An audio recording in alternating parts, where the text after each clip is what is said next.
Good afternoon, everybody. I'm Greg Armstrong. I am head of a program here at CDC, something called Advanced Molecular Detection, or AMD. It's a program mostly to bring in next-generation sequencing and bioinformatics into public health.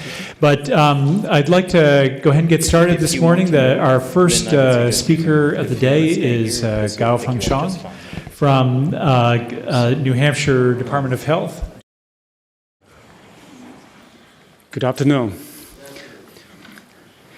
In 2012, there's an outbreak of Hep C in the state of New Hampshire in a local hospital. So in next 10 minutes, I will be talking about our laboratory capacity prior to the outbreak, during the outbreak, and the improvement after the outbreak.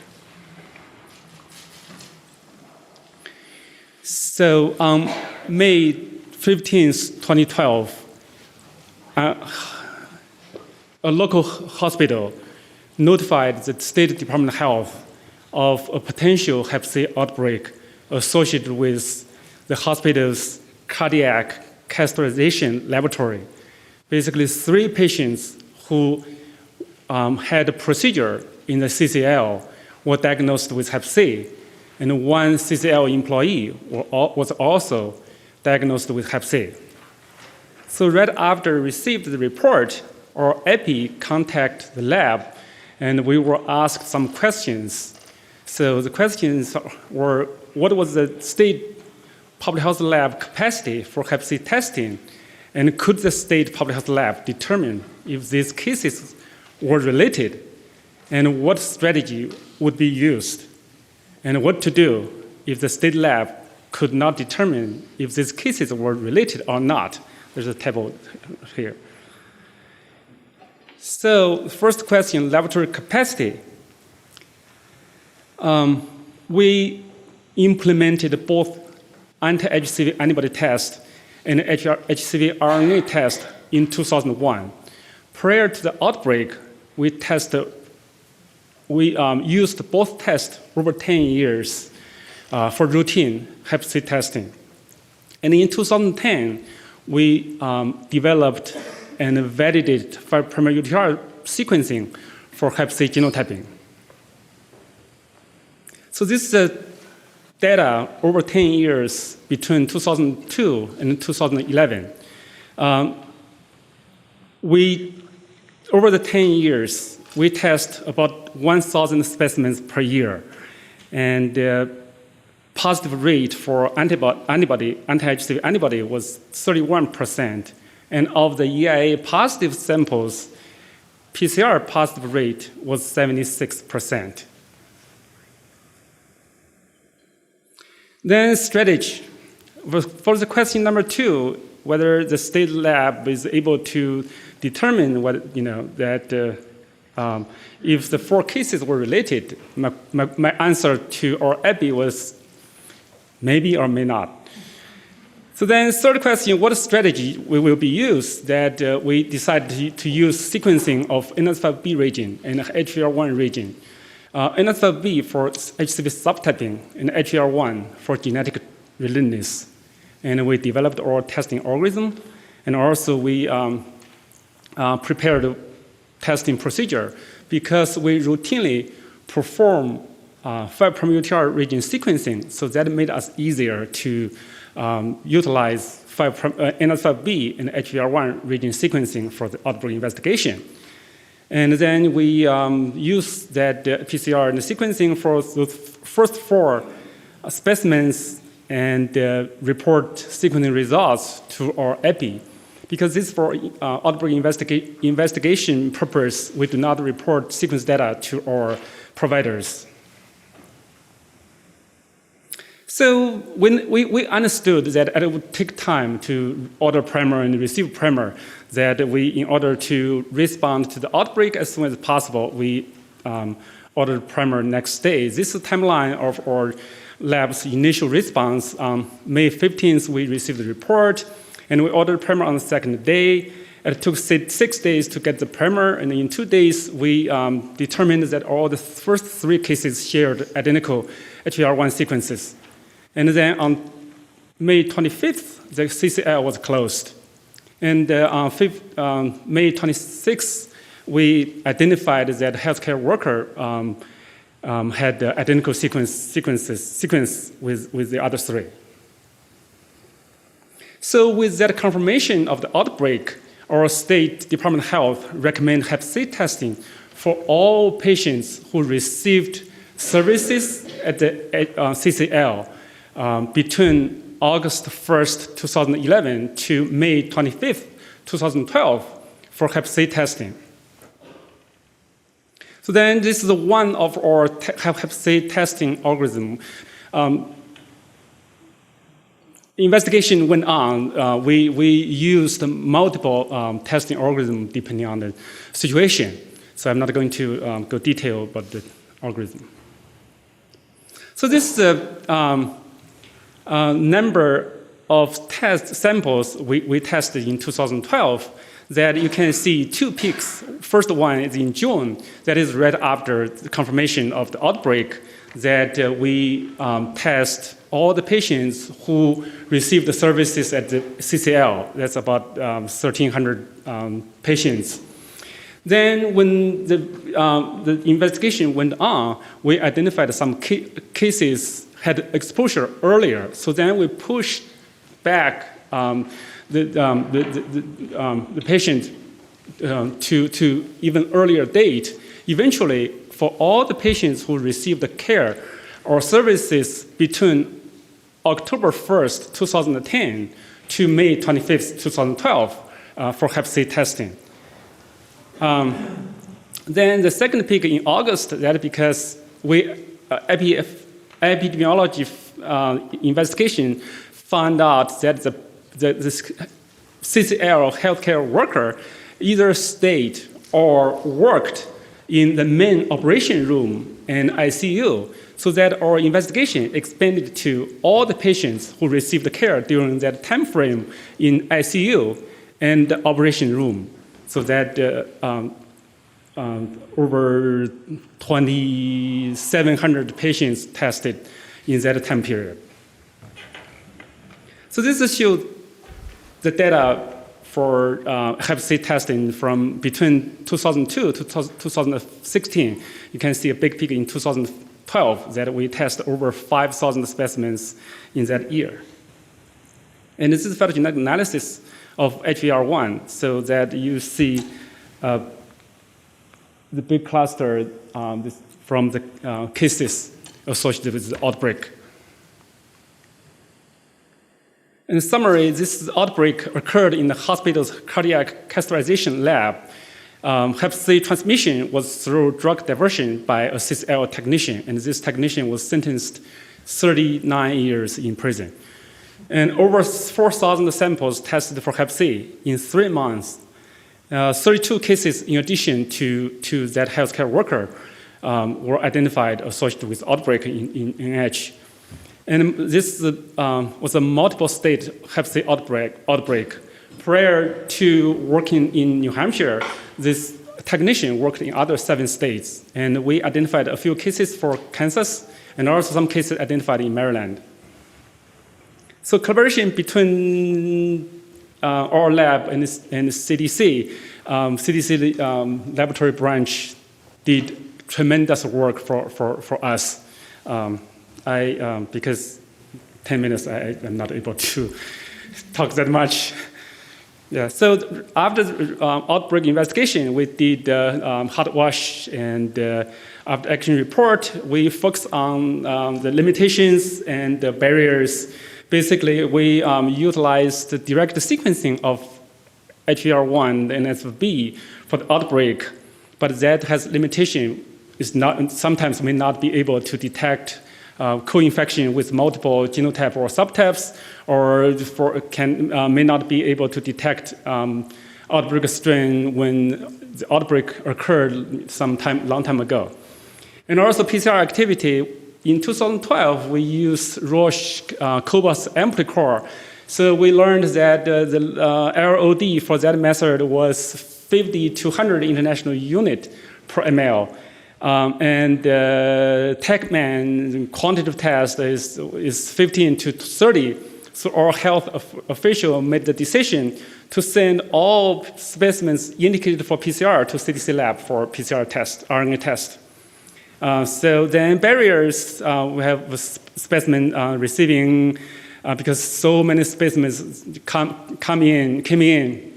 So data entry, we had a limited number of computers and staff for data entry. That was a barrier. So then we try to improve our testing capacity for pre-analytical. This year we received an ERC grant from CDC for re-establish our laboratory courier for specimen transport.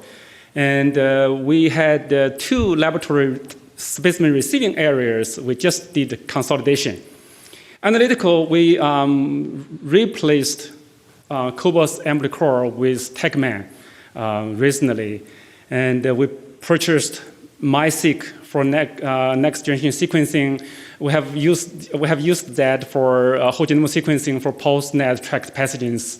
And hopefully, we will be using that for Hep C next generation sequencing.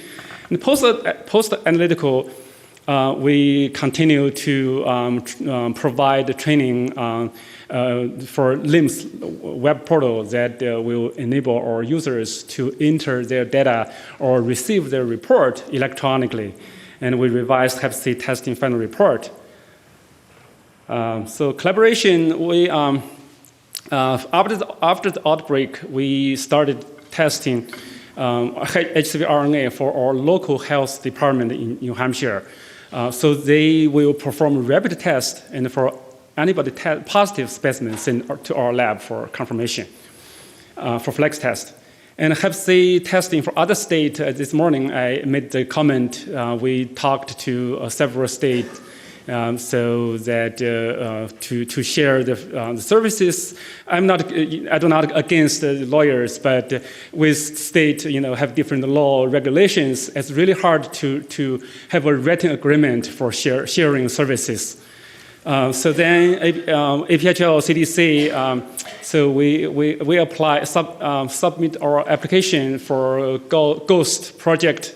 I'm hoping that you will consider the information I'm presenting here. Thank you so much for attention.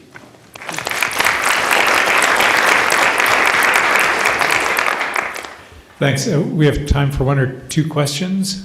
Yes. Can you explain a little bit more about the healthcare worker and his actions that led to the outbreak? I mean, the health worker was an injection drug user. So he worked in that CCL, and during our investigation, so we found out that he had abnormal behavior, and the other employee reported that behavior to the supervisor, but the supervisor ignored that report. So there was one time that that the health worker in the CCL room and just fall down, paled, and then he, after a few seconds, he went to the bathroom, did the injection. So that after that, when we did the investigation, other employee reported to our State Department of Health. Yeah. And also that person,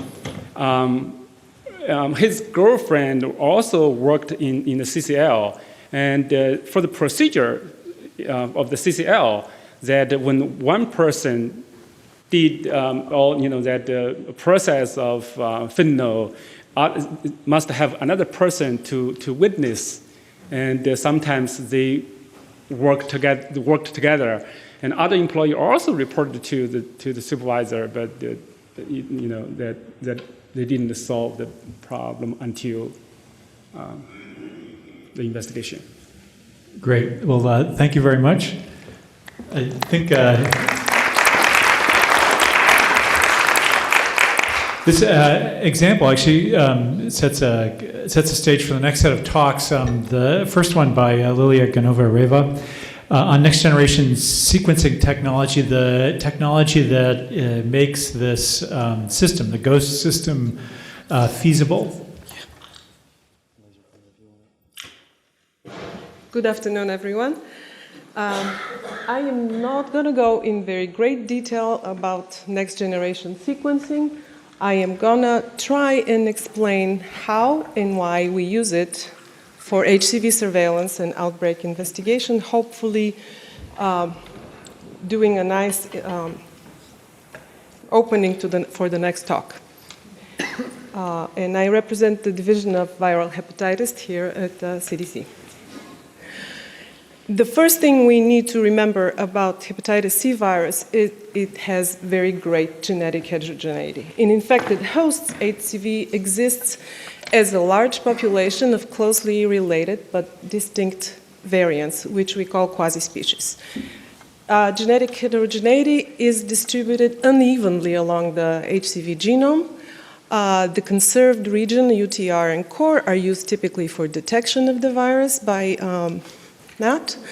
The hypervariable region of the envelope is where most of the quasi-species are discerned, and it's used for epidemiology and evolution evaluation of the virus. Another region used for that evaluation is the NS5A, and most informative region for genotyping is NS5B. In this talk, I'm going to focus on use of HVR1 to sample interhost and interhost HCV variants from infected individuals for the purposes of outbreak investigation. To further announce what great genetic heterogeneity HCV has, I wanted to show that phylogenetic tree from a recent publication illustrating the most current updates on the virus phylogeny. It has 7 genotypes and 64 different subtypes. So what happens with the virus in the host? And this is now not a phylogenetic tree. This is a network of viral quasi-species that we have isolated from one particular host. The dot actually represents one sequence, one distinct haplotype. And the size of the dot represents the frequency of that haplotype in the virus. What I'm going to show you here in quick succession is how the virus actually explores and changes in the genetic space in that one individual with time. And sampling has been done in this particular case over 18 years. So to see that indeed the virus heterogeneity represents a unique temporal fingerprint of the virus, and every new time point gets a new color. So the viral heterogeneity is great, and it's moving along. And one more point actually that I want to make is that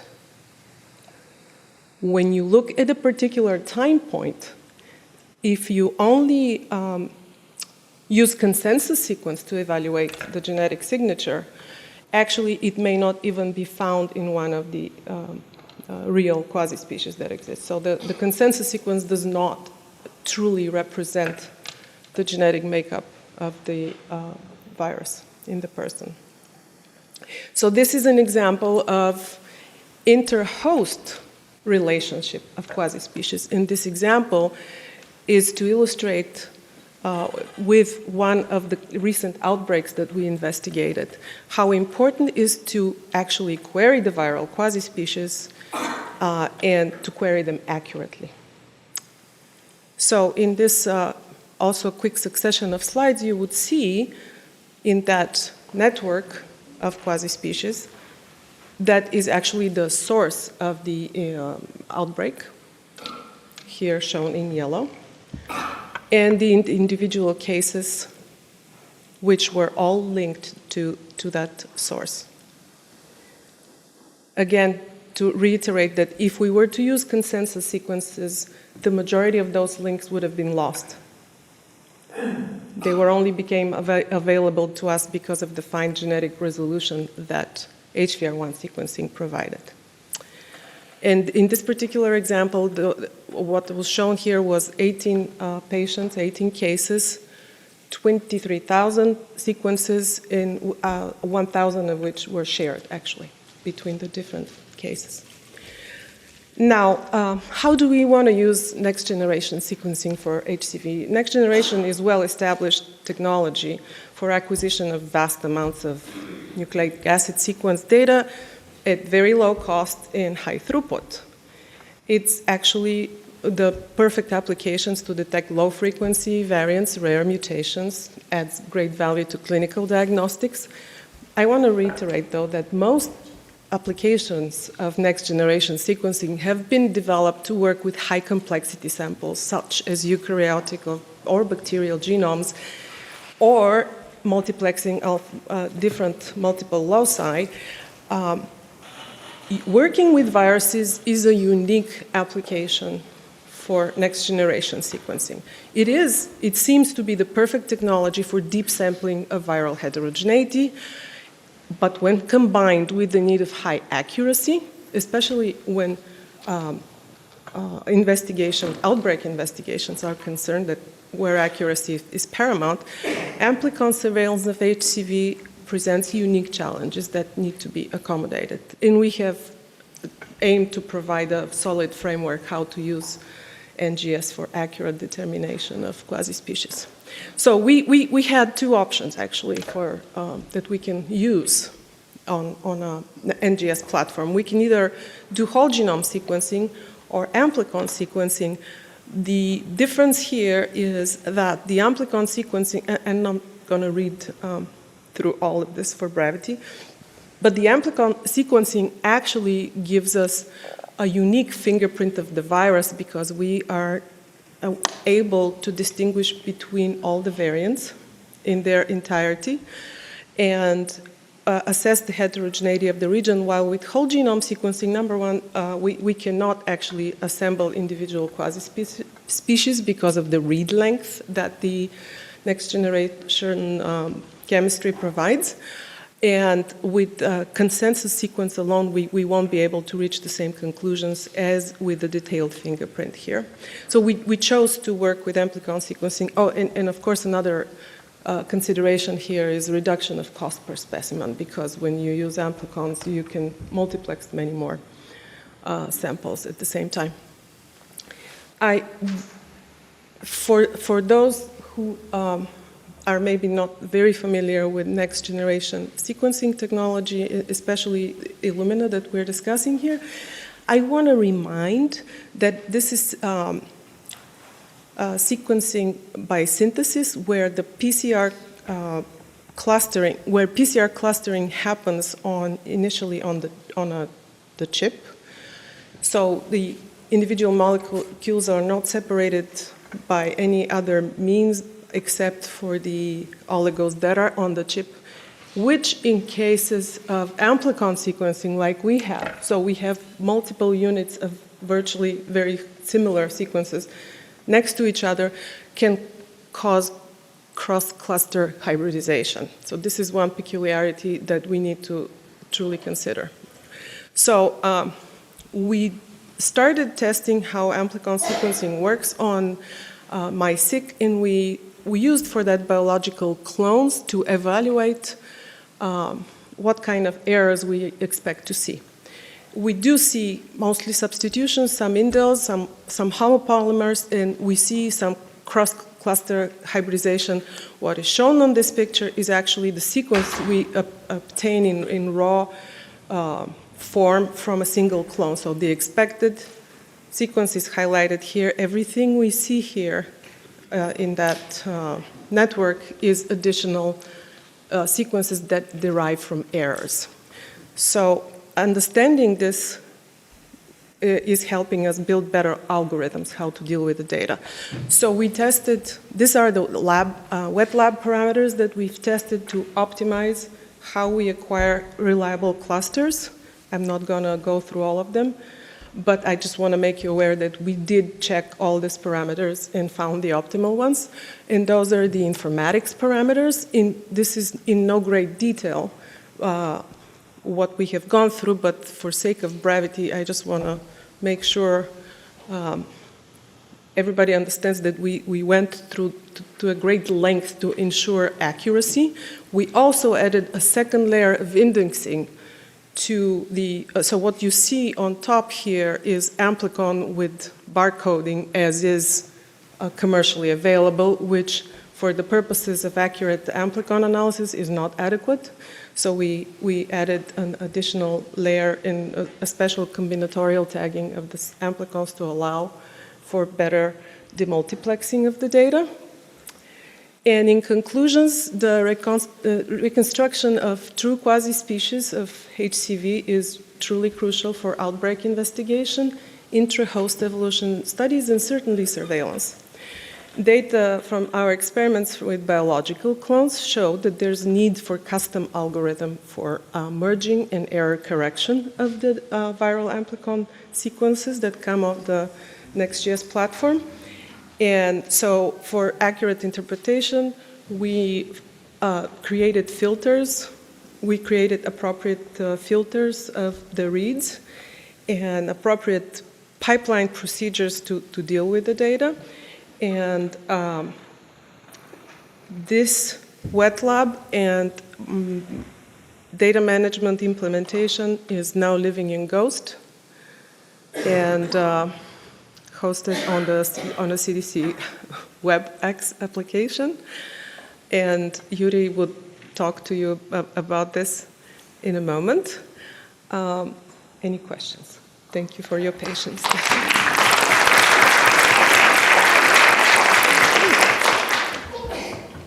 Thanks. We have time for one or two questions.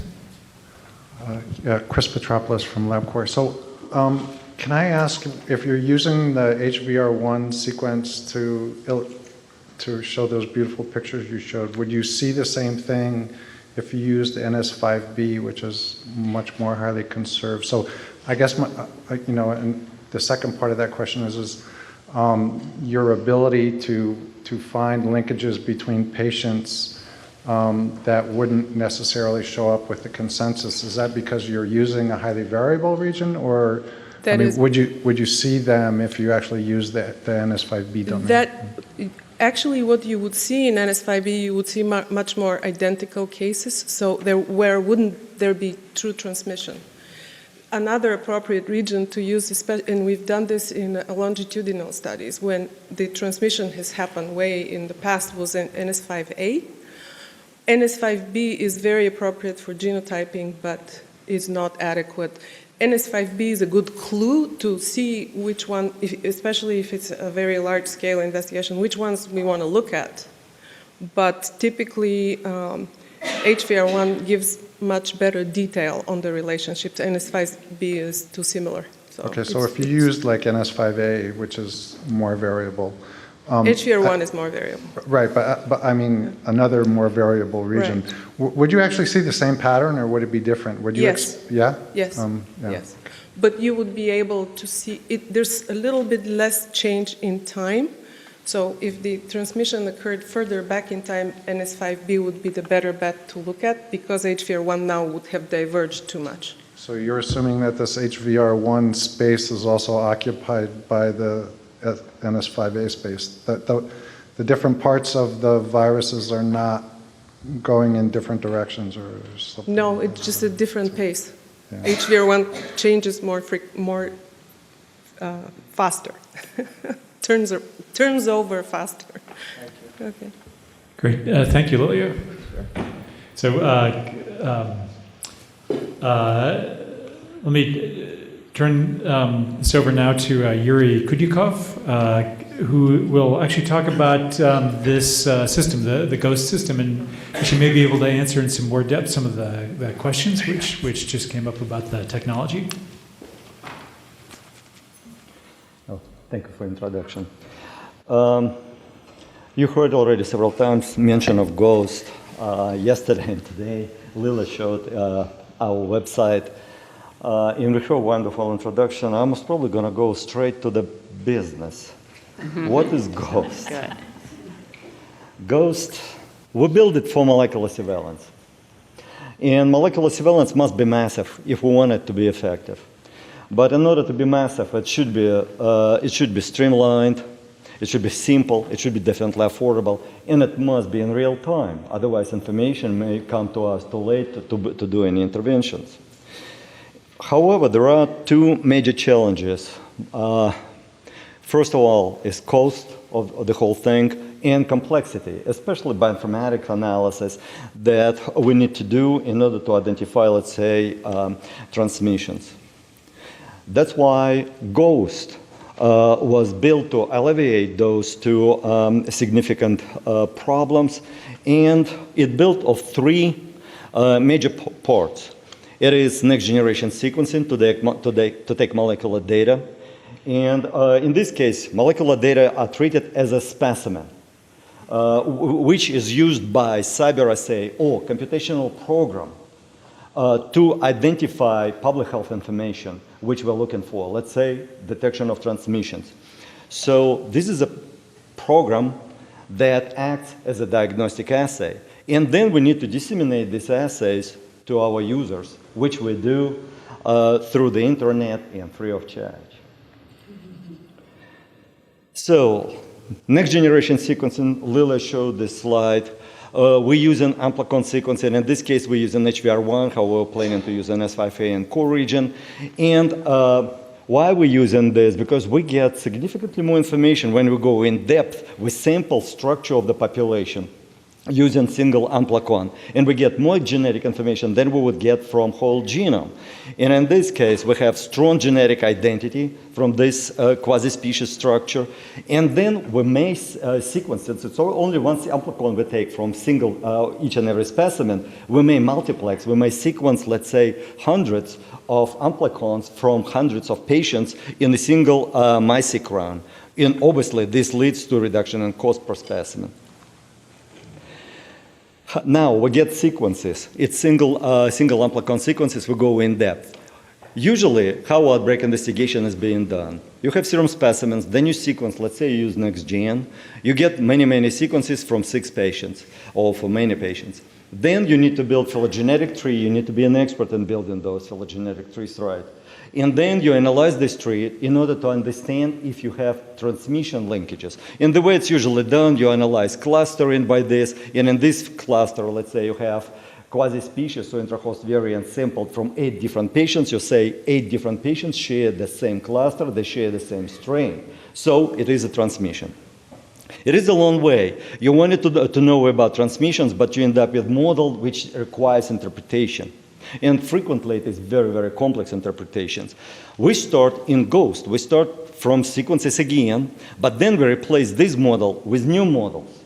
And this model takes these sequences, as I said, it treats those sequences as a specimen, and crunches those sequences, and then automatically produces information which we ask, which we train this model to give us. In this case, it is transmission network that's being built. It is transmission linkages it detects. Instead of looking at this phylogenetic tree, now we see this network, and in this case, we have each and every node. It is a patient, and they're linked if they share the same strain. But what are those models?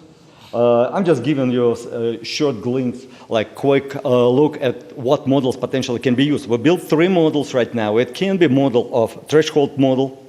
When we have quasi-species sampled, let's say, from 2 patients, we have 2 clouds. Now we may measure genetic distances between these 2 clouds and say, this model says, if this distance below the threshold, then it is the same strain. If above the threshold, those cases not related. And we were able to build these models because we have significant collection of outbreaks already investigated and supported epidemiologically. So we could validate this model. So we validated all these 3 models. And this model, actually, it is based on clustering using expectation maximization algorithm. And in this case, it says, if you have cluster that shares variants from 2 patients, you have transmission. In this case, we have probabilistic model based on Markov process. And the beauty of this model is that it also suggests direction of transmission, what is different from these two models. And this is actual output. It's automatic outputs. We feed it with sequences, and you get transmission linkages. This is actually a real outbreak that we investigated this. To reiterate the point, instead of looking at a phylogenetic tree, where each and every dot here on this tree identifies individual sequences, GHOST generates transmission networks, where each and every node is a patient in linkage between them if they share strains. So in this case, you have two clusters on phylogenetic tree, or you have two transmission clusters identified. But as any diagnostic system, it needs significant quality control. And we built this system to have internal significant quality control. That models which I showed, they only shown here. It is only this component. It is the model. The rest of this is quality control pipeline. What it does, it assigns reads to right patient. It detects errors and corrects those errors. Finally, it genotypes the sequences, builds clusters, and then it pushes this into analytical pipeline. Here is analytical pipeline. It also built on several blocks.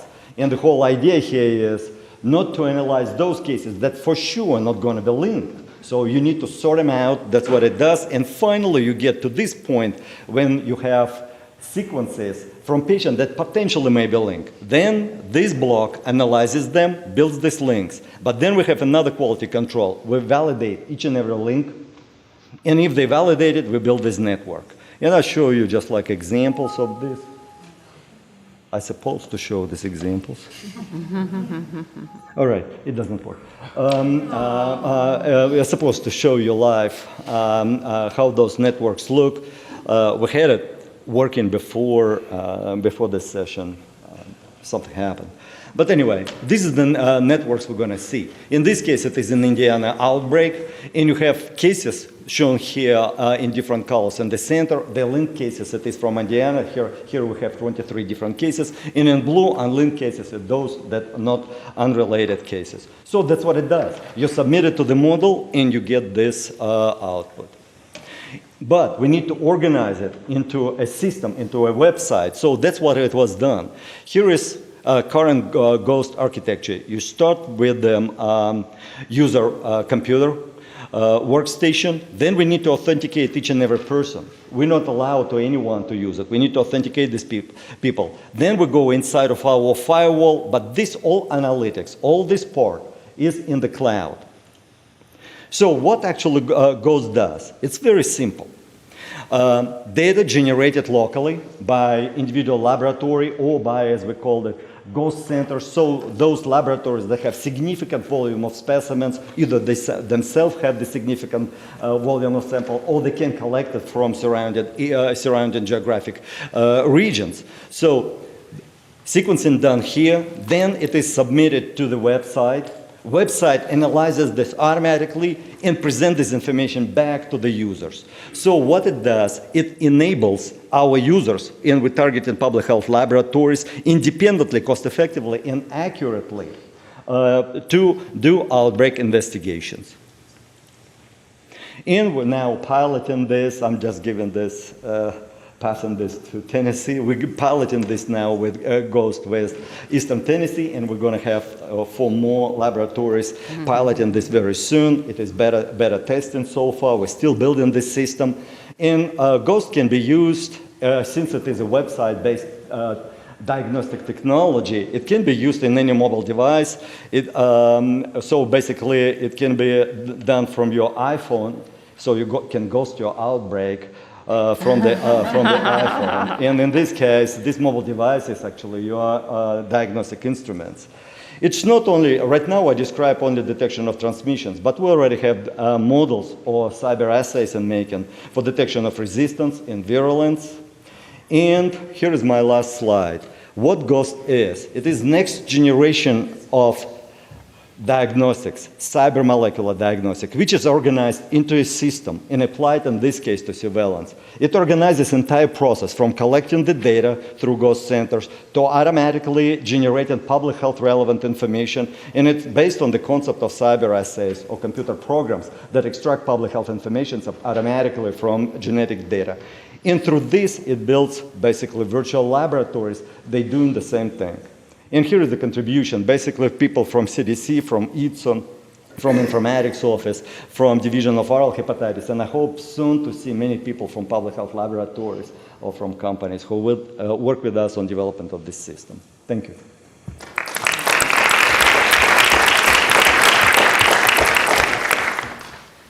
Thanks. You know, in the interest of time, maybe we'll hold questions until after the next talk when we have the panel session. The next talk is actually the experience of applying the system, the GHOST system in Tennessee. We have Linda Thomas from the Tennessee State Department of Health. Hello. Welcome, everybody, and thank you for staying at 2:15 on a Friday. I know everybody is ready to go home and start the weekend, but I would like to thank each and every one of you for staying and listening to me. And I am Linda Thomas from Tennessee Department of Health State Lab. So I am here to talk to you a little bit about the State Public Health Lab, the HCV Ghost Diagnostic process that we've gone through from June 1st of this year, and it's still going until October 1st. And what it has meant for the state public health in Tennessee, and hopefully we will use this experience to roll out to other public health labs. Why Tennessee? Well, I'm a molecular and enteric manager, but I'm really, we've kind of renamed it as an outbreak and response center, so I am part of 9 different programs here at the CDC. And what that means is I am a federally funded state employee. Thank you, CDC, for paying for my salary. And that means that we have been a pilot in many different programs, from CryptoNet to FoodNet, Noristat, CaliciNet on down. And so Tennessee, which leads us into this, why Tennessee? Well, CDC has conducted an HIV risk vulnerability assessment last fall.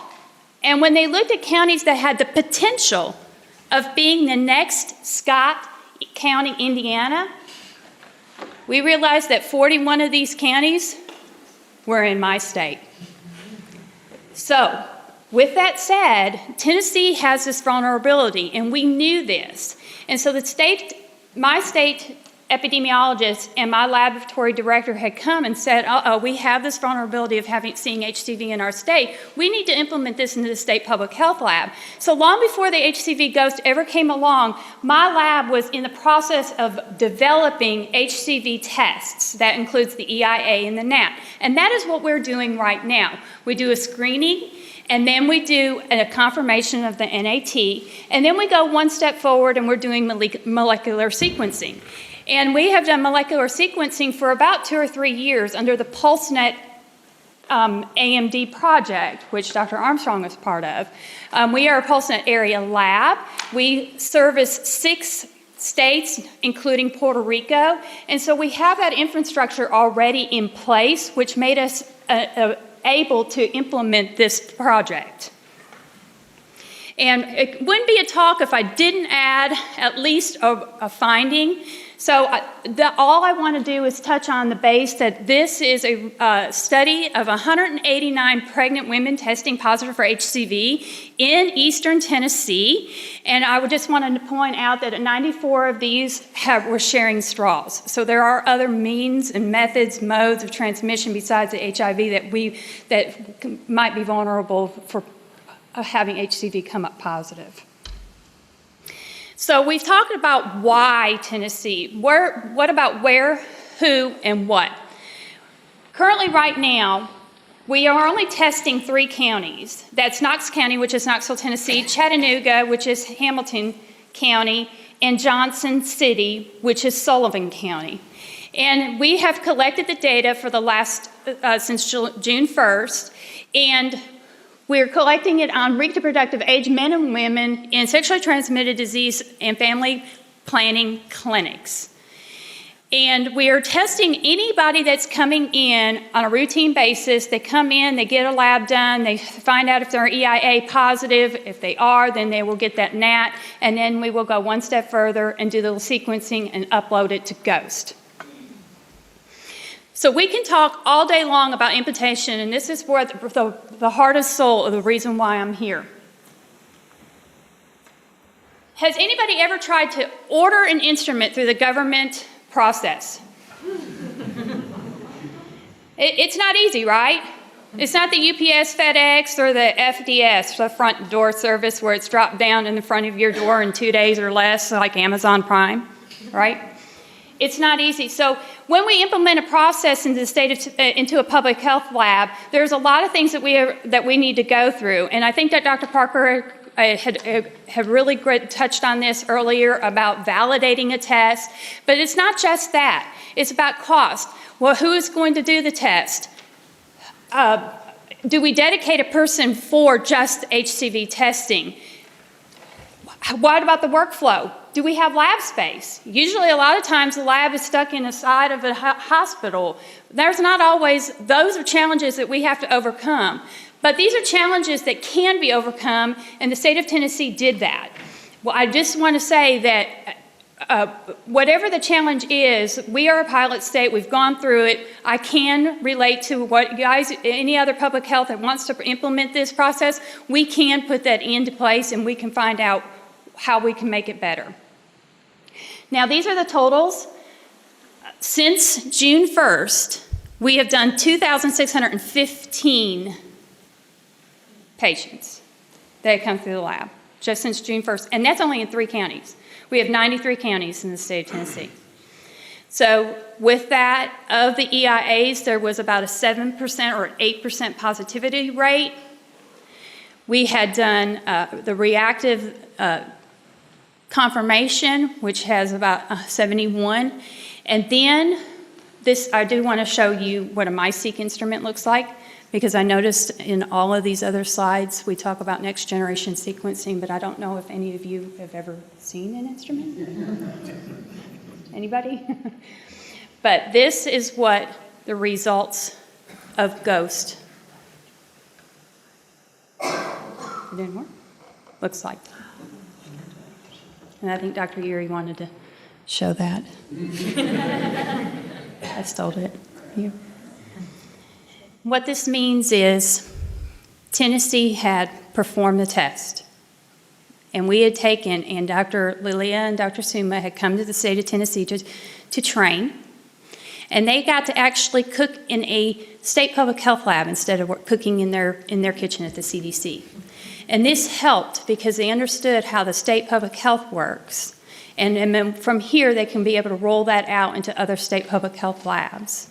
And maybe the training will be done here, maybe they'll be doing it at other laboratories. But either way, they came and we pulled 5 random samples that were positive out of that slide that I showed two slides earlier.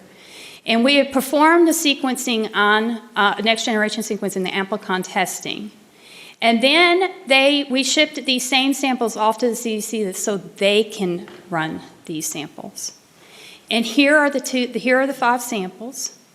And the reproducibility, the accuracy, the inter assay is all there. That means that each one of these are the same if you label them. And if I pull this out, you will see. Maybe I can pin the node like I was. But as you can see, Tennessee 10S10 is the CDC sample, which is the same exact sample as TN10 is the CDC sample that they performed here. And the 224-225 is the sample we performed at the state. And so we were able to match up the same results. And what we want to do from this time forward for HCV in the GHOST surveillance program is to make sure that all public health labs from this time forward are standardized, They run it the same way. They are able to reproduce the same way, and that there will be no cross-reactivity and so forth and so on. And so we hope that with this experience going forth, that we can pull out and get more public health states to become part of this GHOST program so that we can set out forth treatment and preventions to help the vulnerability of HCV in decreasing this in the population.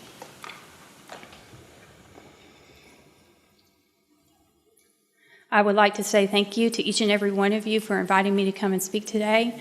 A lot of times it's epi-based, and I understand that, but one message I would like to say is that public health is here to serve the population, and without having the laboratory and the epidemiologists and the environmental health all coming together and communicating and collaborating with one another, we can't prevent anything or stop or treat things that are going on. And HCV, obviously, in the last 2 days I've heard, is touching a lot of people, especially half that don't even know that they have it.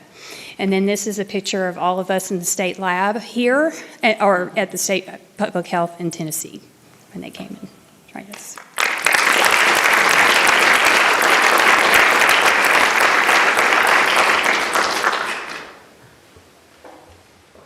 Thanks, and maybe we just go directly into the panel discussion. So, and I can start out with the questioning. Let me just ask, actually, the various speakers up here. We're moving into a new phase here using molecular diagnostics in a surveillance setting to presumably to identify outbreaks. This is something we haven't done before. This tool has proven very useful in investigating outbreaks, particularly hospital-borne outbreaks, but we don't have experience yet in applying this on a large scale for surveillance. And I was wondering if you had any thoughts about how you thought this would be applied and what sort of interventions were likely to come about as once you start getting this data through the GHOST system.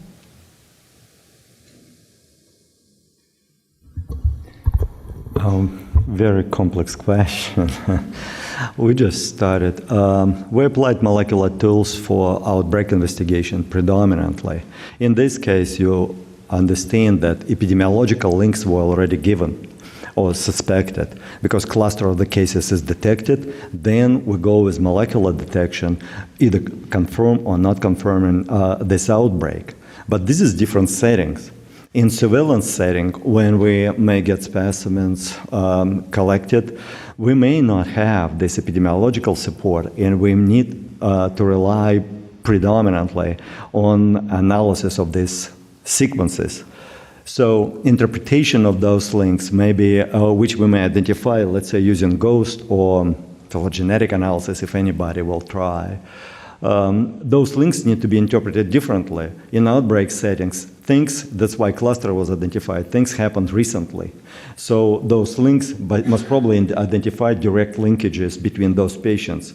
In one of those networks I showed in the center of the slide, it is injection drug users. Those people infected, this big cluster, 130 cases, and 50 of them infected with more than one genotype, so more than one strain. So in this case, linkages need to be interpreted differently. It is not direct transmission, maybe. It may be chains of transmission, and we detect only some members of those chains of transmissions for different viruses. And when we have this network identified in surveillance settings, it does not mean that it is single strain that circulates among those people. So all this needs to be taken into consideration. However, detection of those transmissions is very important for developing implementations, for development strategies to interrupt those transmission networks. Because in this case, we know that those people share risk factor. That's why they're infected with the same strain. We even know who infected with what strain, who link is stronger than with anybody else. And this information can be used to target those people, to treat them, to link them to, let's say, syringe exchange program, to other harm reduction programs, in order to more cost-effective and more effective way to destroy this network of transmission. Hi. So it's Monica Parker, Wadsworth Center. I have a logistics question. So the laboratory does the sequencing, the MySeq, and you upload the data files to Ghost, and the magic happens. And then you're showing the file, but what is either how it's set up to happen or envisioned? How does EPI get that information? Would they log in, or does the lab transmit? How does that connection made?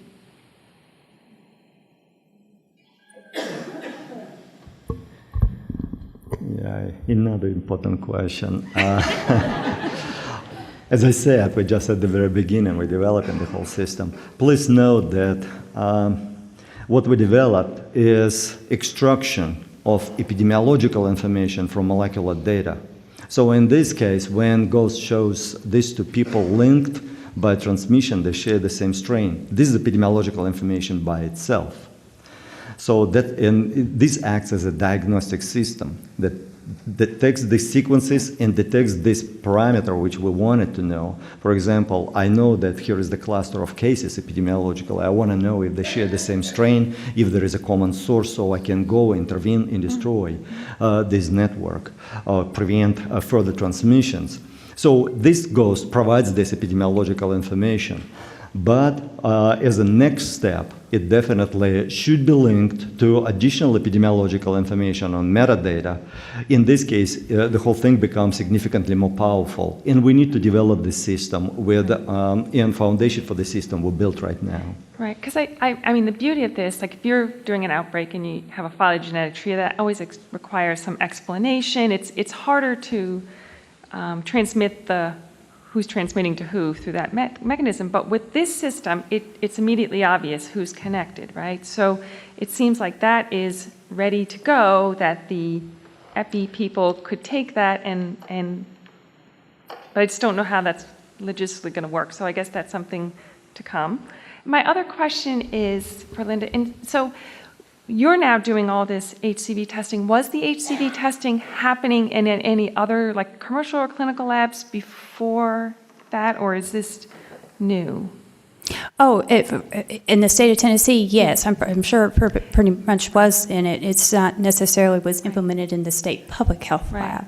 So we saw this vulnerability. We knew that it was occurring in our state, and we, long before June 1st, our laboratory director, my laboratory director, believe it or not, was a virologist. He's big into this, and so he wanted to start this. And so what was really great was because we had already started the process a year prior to June 1st of starting this Ghost project, we had already began the validation of the EIA and the NAT.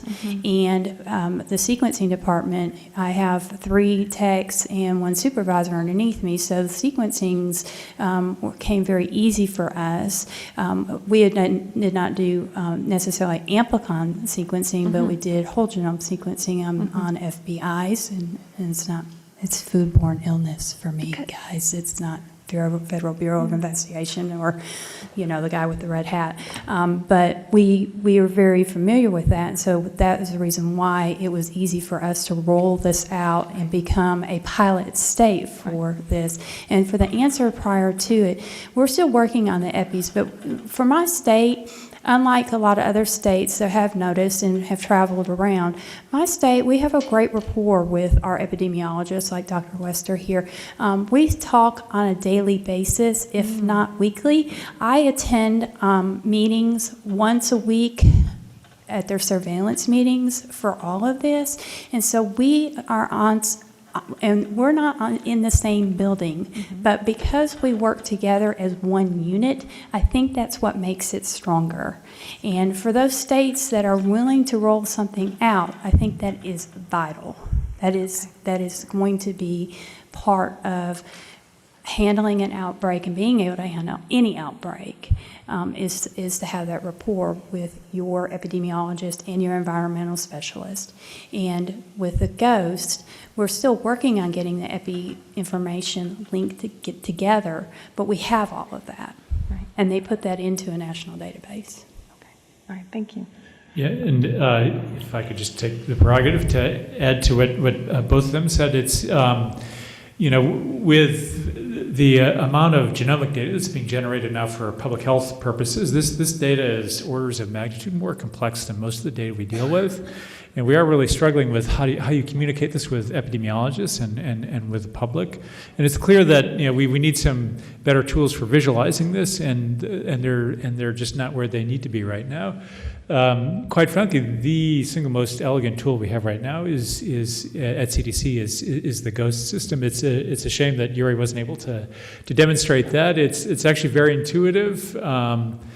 And I think exactly the direction that we need to be going in this regard. But what Linda was saying is right. We're still going to have to be working very closely with epidemiologic staff, and it's going to be a tall learning curve. If I can add a little, sorry, direct. The way we envision to use how the system can be used, it is total collaboration between laboratory and it's right here now. Between laboratory and epidemiologists. Let's say epidemiologists in the field identified the cluster, information came, specimens came to the laboratory, let's say to Linda's laboratory. She tested this, and information immediately, epidemiologist being informed that data available. And in this case, epidemiologist has access to this website, opens this, and analyzes the sequences by itself, without any help from the laboratory. Or if somebody already analyzed this and you share your account, you just simply may go ahead and check on this information because it's already available to you.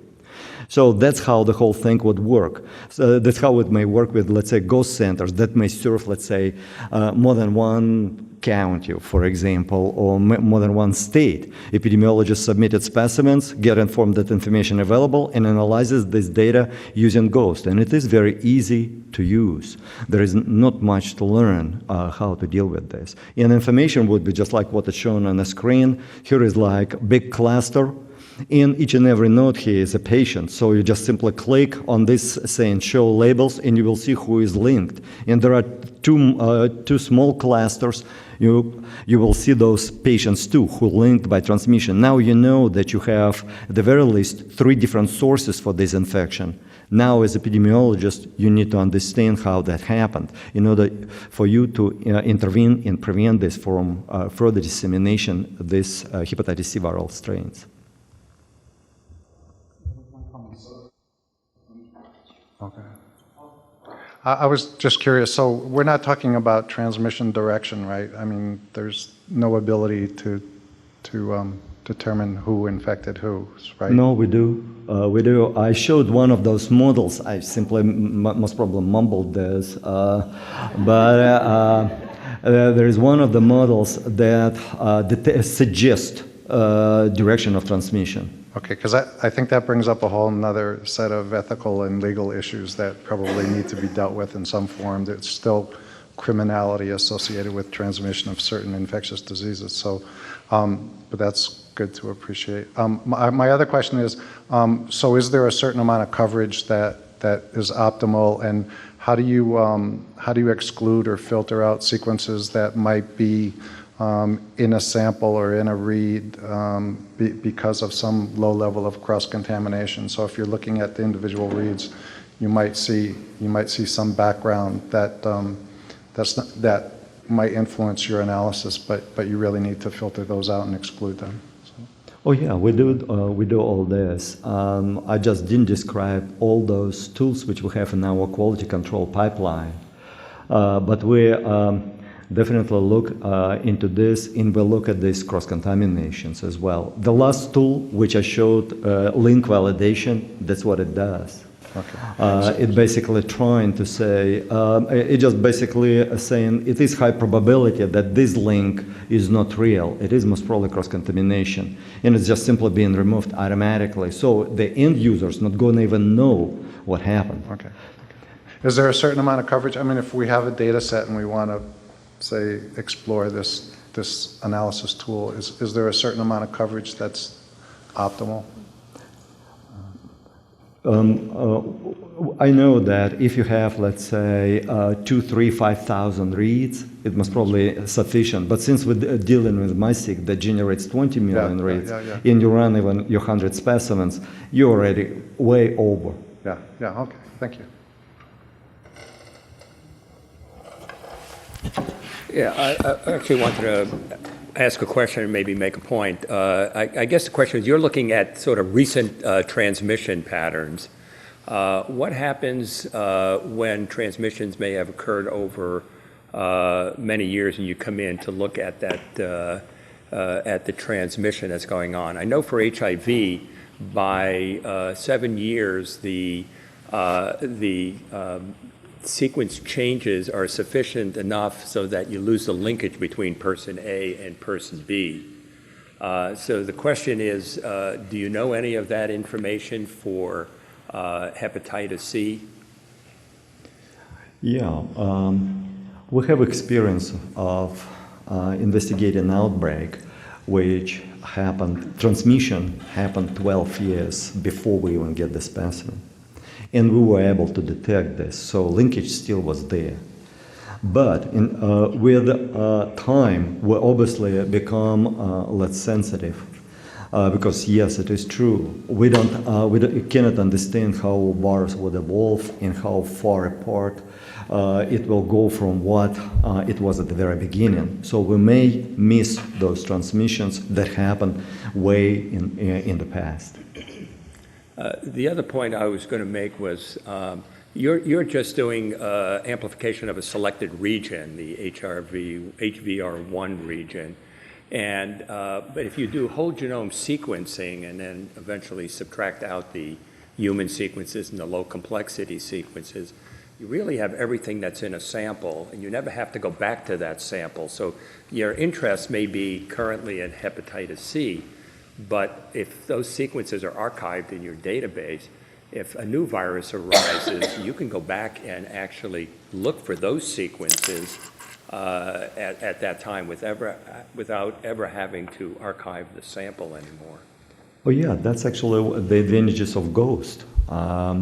We archive these sequences, and these sequences have significant information, sufficient information for us to identify strains of hepatitis C virus. That's why we call our programs cyber assays, because they act as diagnostic assays. And when we develop, let's say, a new program for detection of transmissions, or we're right now developing programs that detect predisposition to drug resistance to certain drugs, or predisposition to significant, to HCC, let's say, or can detect stages of infection, we always may go back to those sequences, not to specimens, and test those sequences. That's the beauty of this next generation diagnostics, when you have computer programs acting as diagnostic assays, as diagnostic kits.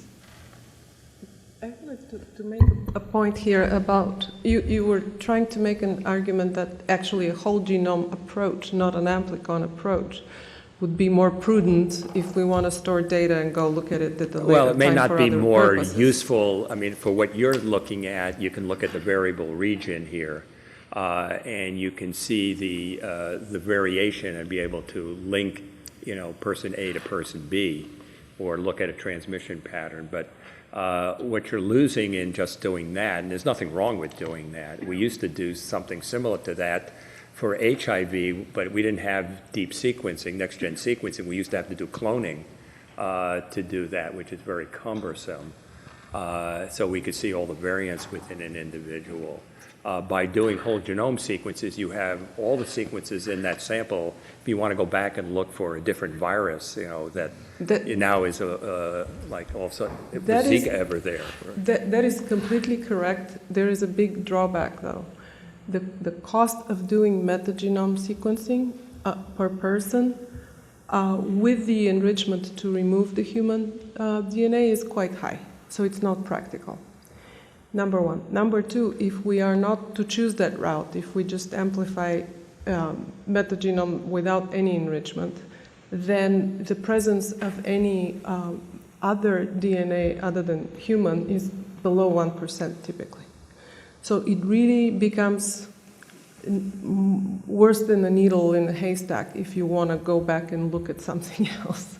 So it's cost only if issue. the sequences are present in very low copy number. Right. Yeah. Oh, let me add, I must probably, I thought I answered, but I didn't, obviously. When you talk about whole genome, you're saying that you may detect, let's say, drug resistance later on, should you want to, since you have entire genome. In reality, you can do it from single amplicon. We've already proven this and published on this. Because entire genome should be considered as an entire system. So there's significant coevolution among different sites. They don't vary at will in any possible way. They're linked with the rest of the genome. It's called epistatic connectivity. So that's why when we may identify regions that contribute the most into this epistatic connectivity and evolution. And we actually identified already those regions. That's why right now we're dealing with HVR1 alone, but we're already extending this to 2 more regions.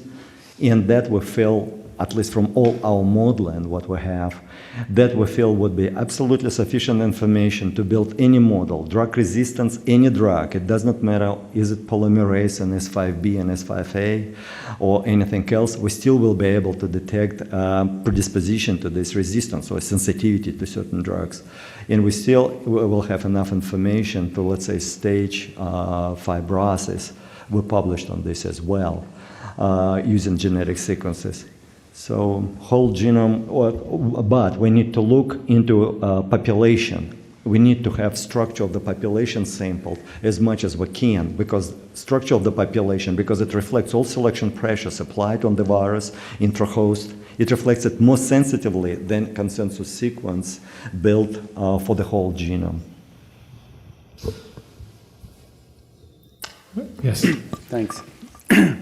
Well, first, let me thank and congratulate Yuri and his team for a job well done in developing this system, and I thank the state collaborators now. They're helping us bring it into full production online, and I want to thank Greg for supporting the development of it through AMD.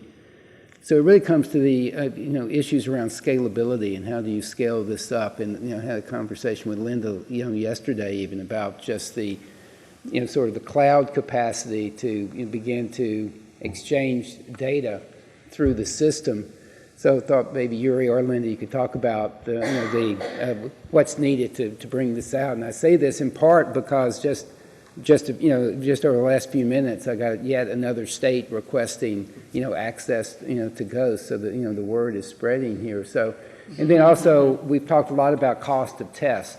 So I thought maybe you could also, touch on the cost of testing and how you get those test costs as low as possible, please. That's what we need to discuss. Starting with the first part, in terms of scalability of GHOST. That's why we started working with cloud, and we use an Amazon cloud. An idea was that we would have significant computational capacity in the cloud, but we need to consider also cybersecurity issues, because when we have our system in the Amazon cloud, we're going through our firewall twice. When we put information there and when we collect it back here inside on our servers before we give it to our users. So in this case, there are significant cybersecurity issues. That's why we were significantly restricted at the very beginning in the computational capacity that was available to us. And we built our system to accommodate to those resources that became available. But now ITSO changing its policy, and they allow us to use significantly greater resources that are available in Amazon cloud. But now we need to reconfigure our website, our tools, in order to accommodate these new available to us resources. And this is actually a natural process. We start from something, then we grow, and we eventually get into something else, then we may drop something, new resources available or new opportunities available, we start moving. So the whole system need to evolve. And in this case, It definitely, you would not expect definitely in Diagnostic Summit to talk about website, IT structure, computational models, but that's what is common. That's actually what penetrates everything. And right now, that's what we need to develop, understanding how to build these resources, how to use them the most efficient way, how to build systems that would be suitable for public health and for clinicians as well, because if we build this predisposition to drug resistance, let's say tools clinicians may use, or they may stage fibrosis, let's say, using our tools, then FDA may become interested what it is that we're doing with our diagnostic assays. So there are policy issues on each and every corner, and we just started, and I hope that together we're going to build it. But there is significant demand right now for IT resources, for understanding how we're going to build. We need to put more people into developing this. And in terms of cost, obviously, since MySeq, or let's say Illumina technology, which we're using, which now predominantly used in public health laboratories, allow to get significant number of sequences, like 20 million, 100 million sequences from single run. We may multiplex, we may sequence more specimens at once. And then cost per specimen will significantly drop. And then if you have an outbreak of 5 specimens, you send it to Ghost Center, it's gonna cost you maybe $100 only to do this. Then you may do again, eventually. But the whole system, the whole capacity needs to be built.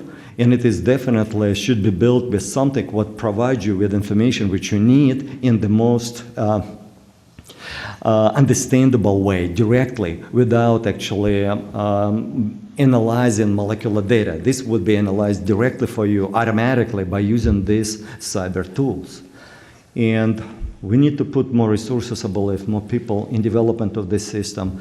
And I ask every public health laboratory that considers eventually to do hepatitis C test and to start communicating with us and help us to develop this system. Because this development needs to be done in real situation when we understand what it is that we're building. And eventually it will become a really powerful system.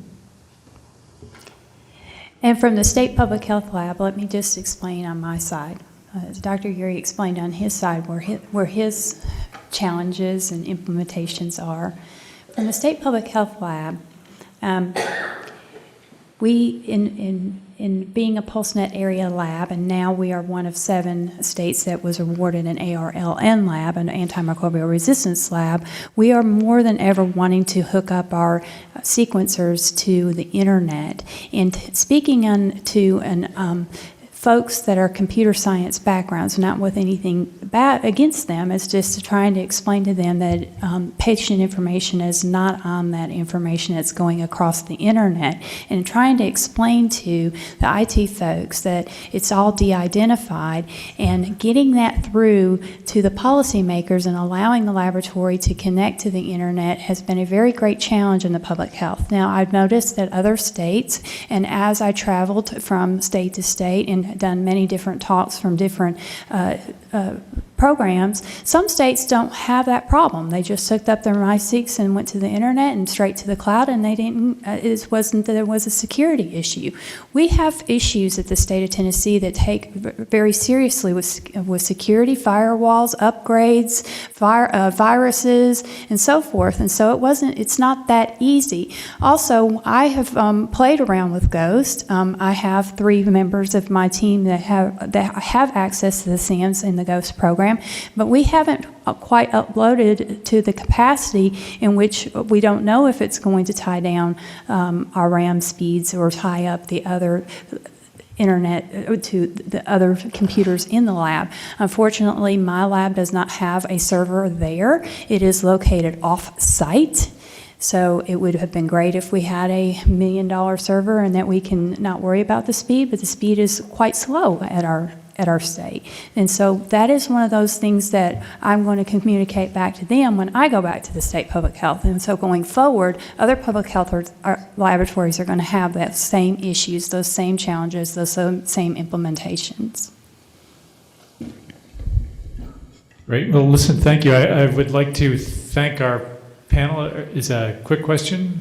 Just a comment. So Okay, go ahead. I appreciate those comments. I think what keeps me up at night is not the de-identification and the security on the donor side of things. I think eventually the data gets out there and someone who has a different perspective sees a presentation or a publication and realizes that there is an identification of certain individuals in a publication that are totally de-identified, and then a position of authority demands to know who those people are. And I think that's a real concern, and I think we have to figure out how to confront that, because again, there still is criminality associated with disease transmission, and you could open a journal and see 2 completely de-identified individuals in a case study, and someone, could then go through a legal process to gain access to their identification. So that's what keeps me up at night. And I wish it weren't that way, because then we could share the And that's data the reason more why freely. Tennessee has been very skeptical of doing anything through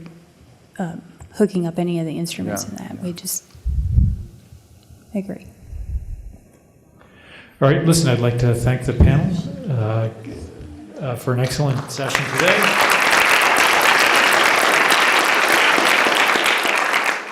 I'm Carolyn Wester, again from Tennessee, and what we were asked to do was kind of from the local health department perspectives, give you some ideas of programmatic and policy issues impacting our health departments with respect to addressing HCV in our jurisdictions.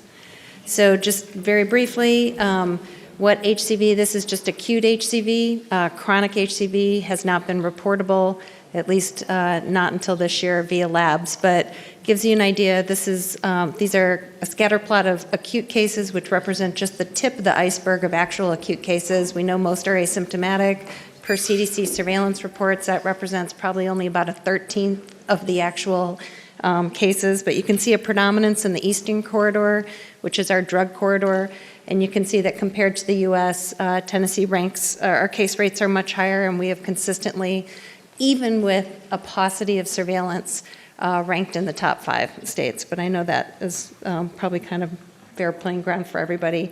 We also know that we have an intersection of epidemics, and that opioid abuse is actually fueling the HCV epidemic and putting us on a precipice of vulnerability of having intersecting HIV and HCV epidemics. And you've seen the top left graph, but from MMWR last year, in the light blue and in the dark blue, you can see increasing case rates from 2006 to 2012 of acute Hep C in 4 Appalachian states, including Tennessee. And the rates are going up in both non-urban in the light blue as well as urban in the dark blue, but certainly faster and 2 to 3-fold higher in the non-urban areas. And in the bottom right, you can see the solid line that's the top, which are basically, and these, I'm sorry, are among young individuals less than 30 years of age. In parallel to that, over the same time frame in the same 4 states, basically opioid admissions going up and those attributed to heroin use going up in the bottom dotted line as those associated with prescription opioid admission are going down. And I'm just providing context. In 2012, our CSMD, the Controlled Substance Monitoring Database, which measures milligrams of morphine equivalents, both per patient receiving them as well as per provider prescribing them, went into place, became really robust in 2013. And so you could see, even in this graph, the beginning of the decrease in prescription opioids being offset by basically street heroin. We also know, thanks to CDC, with their vulnerability assessment, that of Tennessee's 95 counties, 41 rank in the top 5% nationally for vulnerability of a superimposed HIV outbreak. These are just acute cases of HCV for 2014. If you do 5 years, it looks very similarly, but darker color counties have higher case rates. At the bottom, these are newly diagnosed HIV, not necessarily incident, but newly diagnosed in that year. Most of our HIV epidemic is in greater metropolitan Memphis and Nashville, but you can see Knox County, kind of towards the right in the middle, has definitely an overlap, so one of our most vulnerable areas for a superimposed epidemic. when we're thinking of what we can do in health departments to help strengthen the continuum of cure here, and this is based on Dr. Holmberg's study published in the New England Journal in 2013, we look at prevention coming before and after, obviously preventing infection in the first place, and then for those who have cleared the virus, keeping them clear of reinfection. Surveillance and education certainly spans all the silos, testing, whether it's initial antibody or confirmation, and then navigation and case management. And to kind of tease that out a little bit, and again, these are all the kind of things that we want to be part of in terms of prevention, so education for both community and provider, Hep B vaccination, syringe exchange, opioid substitution, PrEP, surveillance and outbreak investigation, obviously a mainstay and the glue that public health can provide to helping us not only identify pockets, but respond in a timely manner, and then being a good steward of resources so that we can actually focus our efforts on those populations that aren't otherwise being covered and are hyper-vulnerable. Safety net service, this is a big thing that the health department does. We provide safety net services in STD and family planning clinics, and also we don't have FQHCs throughout the state, so a lot of our local health department clinics are actually primary care safety net clinics. Laboratory capacity, you heard about it, but sensational, very appreciative that for these safety net populations that are served by public health, not supplanting what goes to commercial labs. Of course, anybody who has access to a commercial lab, that's where they should be going. But for these populations who would otherwise go untested, having antibody with reflex testing, qualitative currently, but we can talk, Linda, when we get back. And then the ghost you just heard about. And then also public health is in a great position to have partnerships with other state agencies and even beyond. And then just some pilots. But I put this in here, very simple. It just shows if you're looking at kind of the road to treatment for somebody, it's, getting diagnosed, and then it's having, at least in the US, your pre-treatment evaluation and then accessing treatment. It's interesting that the barriers, which I tried to identify here in red, are different depending on your payer source. So for individuals who have private insurance or even Medicaid or Medicare, getting the diagnostics, thanks to USPS task force recommendations, should not be the hard part. And so that's where we in public health and through direction, through a recent FOA, can really be the cheerleaders of making sure that folks are getting those services who should have access to them through their insurance. The pre-treatment evaluation should not be a barrier. Of course, copays and deductibles can hijack that a little bit. And the treatment can definitely be a problem, not per AASLD guidelines, but because of eligibility criteria that are put in place by insurers. The safety net population, so this is the bottom row, and this is the one where I'm talking about without public health laboratory capacity or health department capacity to help these individuals, they're not going to get diagnosed. And often these are the individuals, I think of the slide, Dr. Ward has shown slides where we've got our twin epidemics, we've got our baby boomers who are likely going to fall into those top two rows, but then we've got our incident new cases, which are likely going to fall into our bottom row. And without that capacity in the health departments, we're not going to be able to not only navigate them to care, but perhaps detect the outbreaks that we've just been talking about. And ironically, in the bottom right box, treatment for these uninsured populations is not always the barrier, because through generous patient assistance plans that have low kind of eligibility criteria, if we get the navigators and the word out and those things, they're there. So I kind of highlighted in green here the things that have to do with policy. Syringe exchange, certainly, that's a policy issue that is challenging us. Augmenting HCV lab reporting, we're making it reportable. There's a little bit of fear in some jurisdictions with high burdens like ours to kind of walk the clinicians in the labs to, or even just our surveillance colleagues, to allow that to happen. They're afraid we're going to get overwhelmed very quickly, and I think they're right. And then in red, some of the programmatic things, so building the capacity for rapid detection and response to outbreaks, streamlining case investigation. We're not going to be able to investigate all our chronic cases for sure, so identifying which we should be, and then those safety net services, and then I talked already about the lab capacity. The testing pilot, I'm actually, just for brevity, going to fly through that. And next steps, just the FOA that we just received from our applied for CDC, just focusing on increased testing and diagnosis. And basically, this isn't all going to be done overnight. And the idea is pick our priority areas and then scale out over a couple years. And so you can see on the bottom, what are the populations that we're prioritizing? Well, baby boomers, because they're high prevalence or high burden of the known infections, and then also injection drug users, and then prioritizing facilities. And again, with FQHCs, it's often just a matter of educating the providers and the clients, but within health departments and substance abuse treatment facilities, it's oftentimes building and supporting that capacity. So remaining challenges, we know prevention has modest, surveillance scant, testing, I'm talking federal, very little.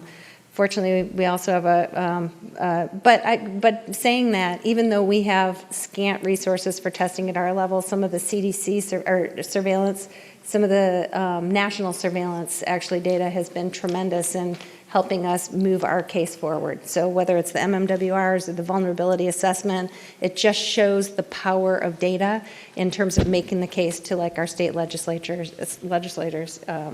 And then obviously public health laboratory capacity. We have a wonderful relationship with our lab and very appreciative. We go and say, hey, we'd love to do this. Is that possible? How much would it cost to do? And this and that. And we have a lab that's very willing to look into that. We've actually started those discussions about quantitative and also genotyping. And then legislative challenges in terms of things like syringe exchange, et cetera. So I will leave it there. Thank you.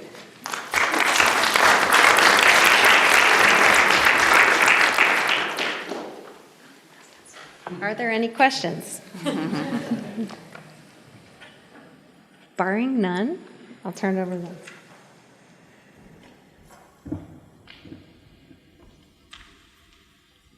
All right, good afternoon. I can't believe you guys are still here. I can't believe I'm still here. And I hate to, dumb down the whole thing, but we're not doing the deep laboratory analysis kind of stuff. Now we're talking about what's going on in the real world with the hepatitis C issues and why we're doing all the laboratory diagnostics and the things we're working on. And in Kentucky, it's a huge problem, as you all know. So this is the rates of acute hepatitis C in the last, since 2006 to 2014. Now we had a nice drop in 2014. I don't know what 2015 is going to hold. The data's not out yet. But you can see how far we are above the U.S. rates.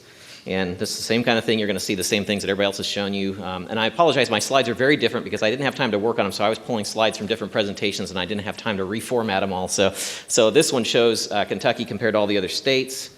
And here is the rate, the number of cases. So, and this only goes up to 2013. In 2014, we had another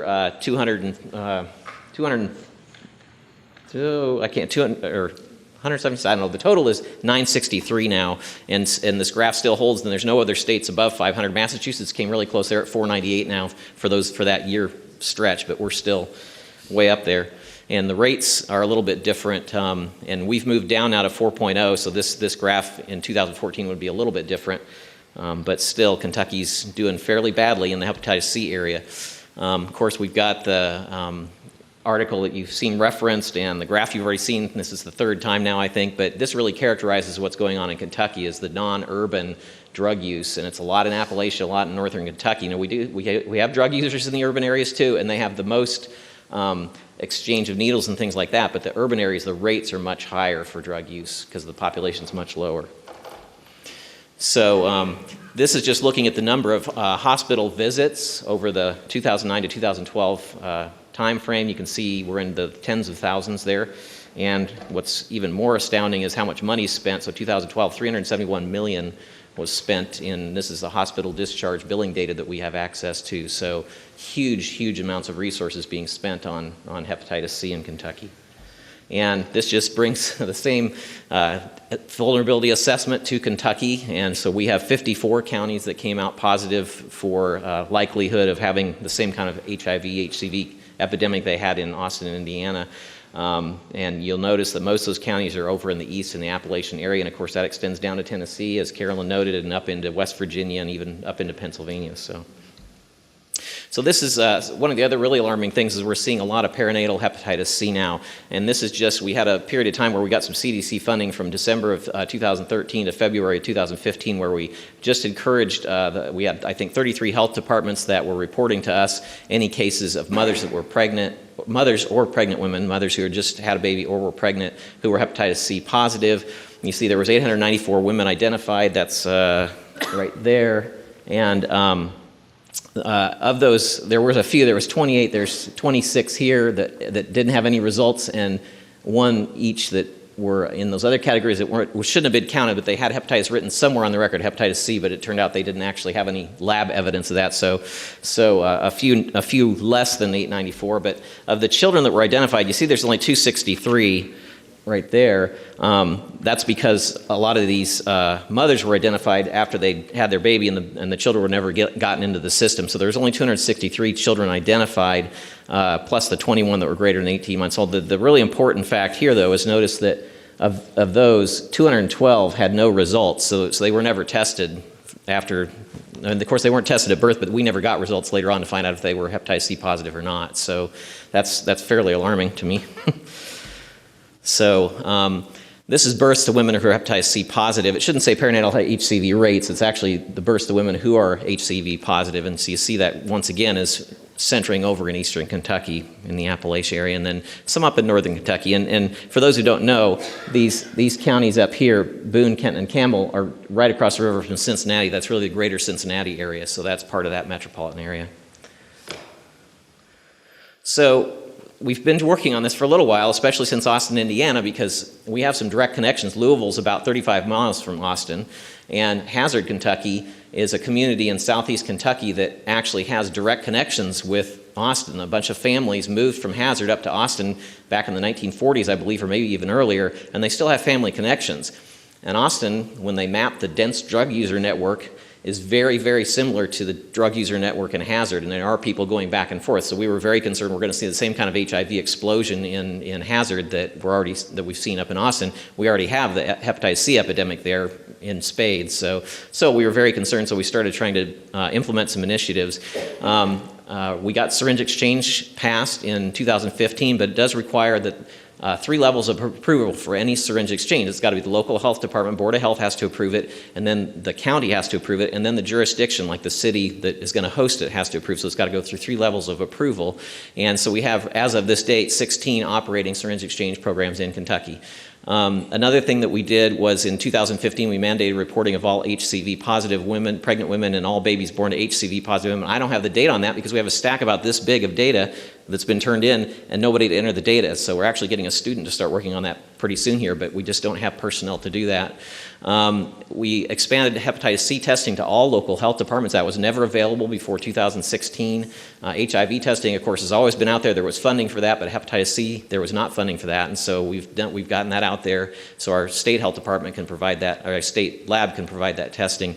And then we are expanding our testing, as I noted in one of the comments yesterday, to all lab reports for any hepatitis positive, any hepatitis test, B or C, whether it's positive or negative, so we should be pulling all that data in. Now, as was noted yesterday, that's not enough, really, but that's all we're going to start with right now, and we'll move into the next phase after we get that going. That's not even started yet. That's mandated to start October 1st. And then in mid-2015, we started an effort down in Hazard, Kentucky and southeast Kentucky to really target the high-risk populations for testing there and to really use an integrated approach to this. So we are reaching out to jails, to substance abuse treatment centers, methadone clinics. There's a church that sees a lot of folks that come in for food on a twice-a-week basis, things like that. And so we're offering hepatitis C and HIV testing in a lot of those places and trying to get people access to healthcare coverage, access to healthcare, substance abuse treatment, any other things that they need to get them integrated into that system and identify those people so that we can actually progress on trying to help them.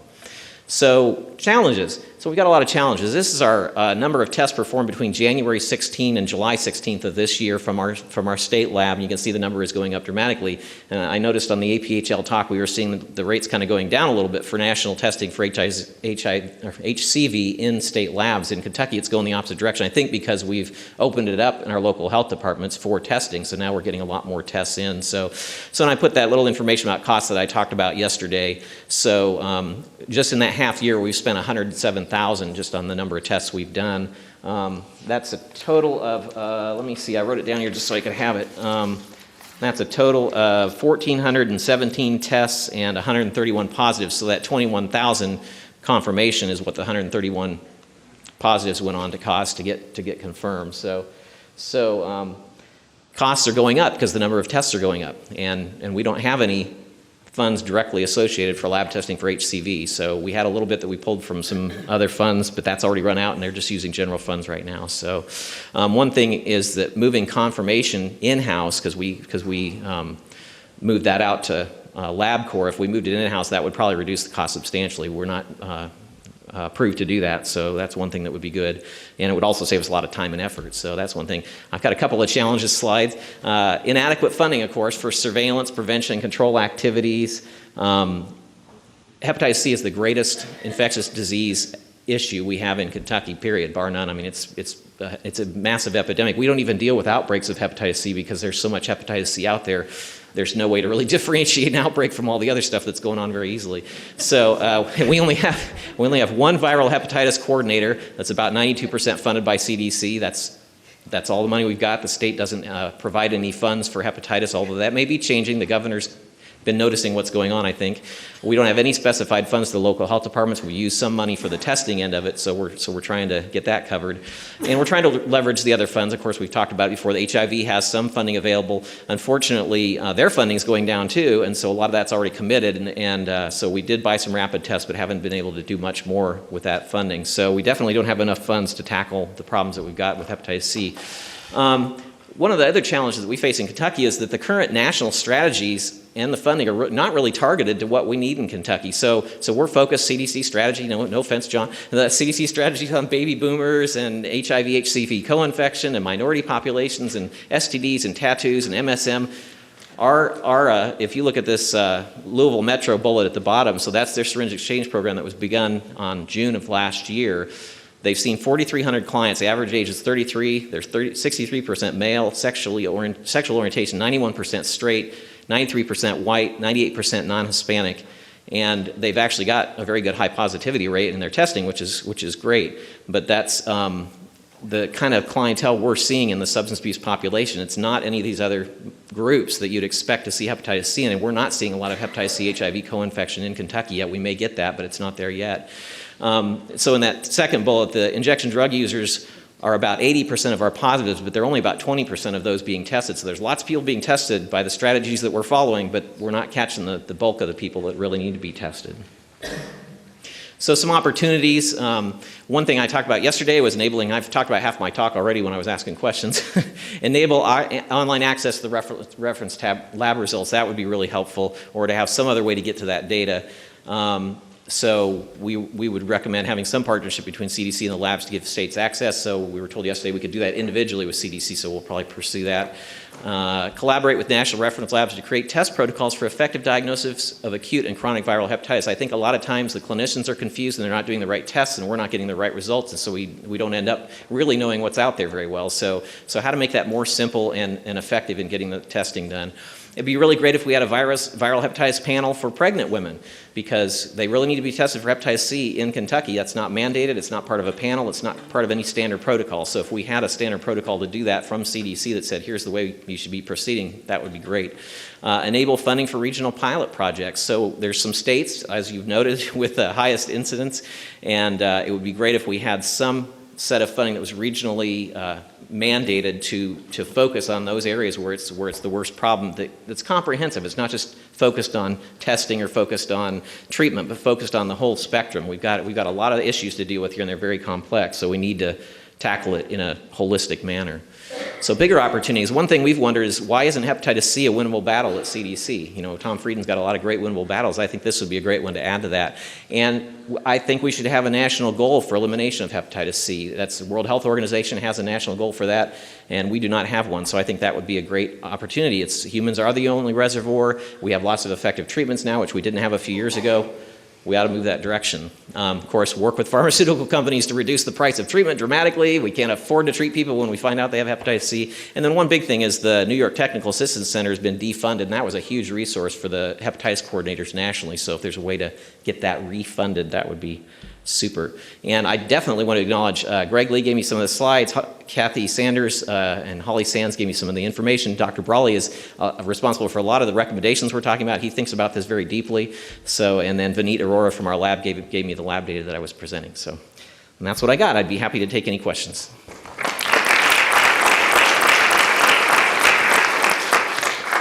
Yes, sir. Yeah, thank you for your talk. I enjoyed it very much.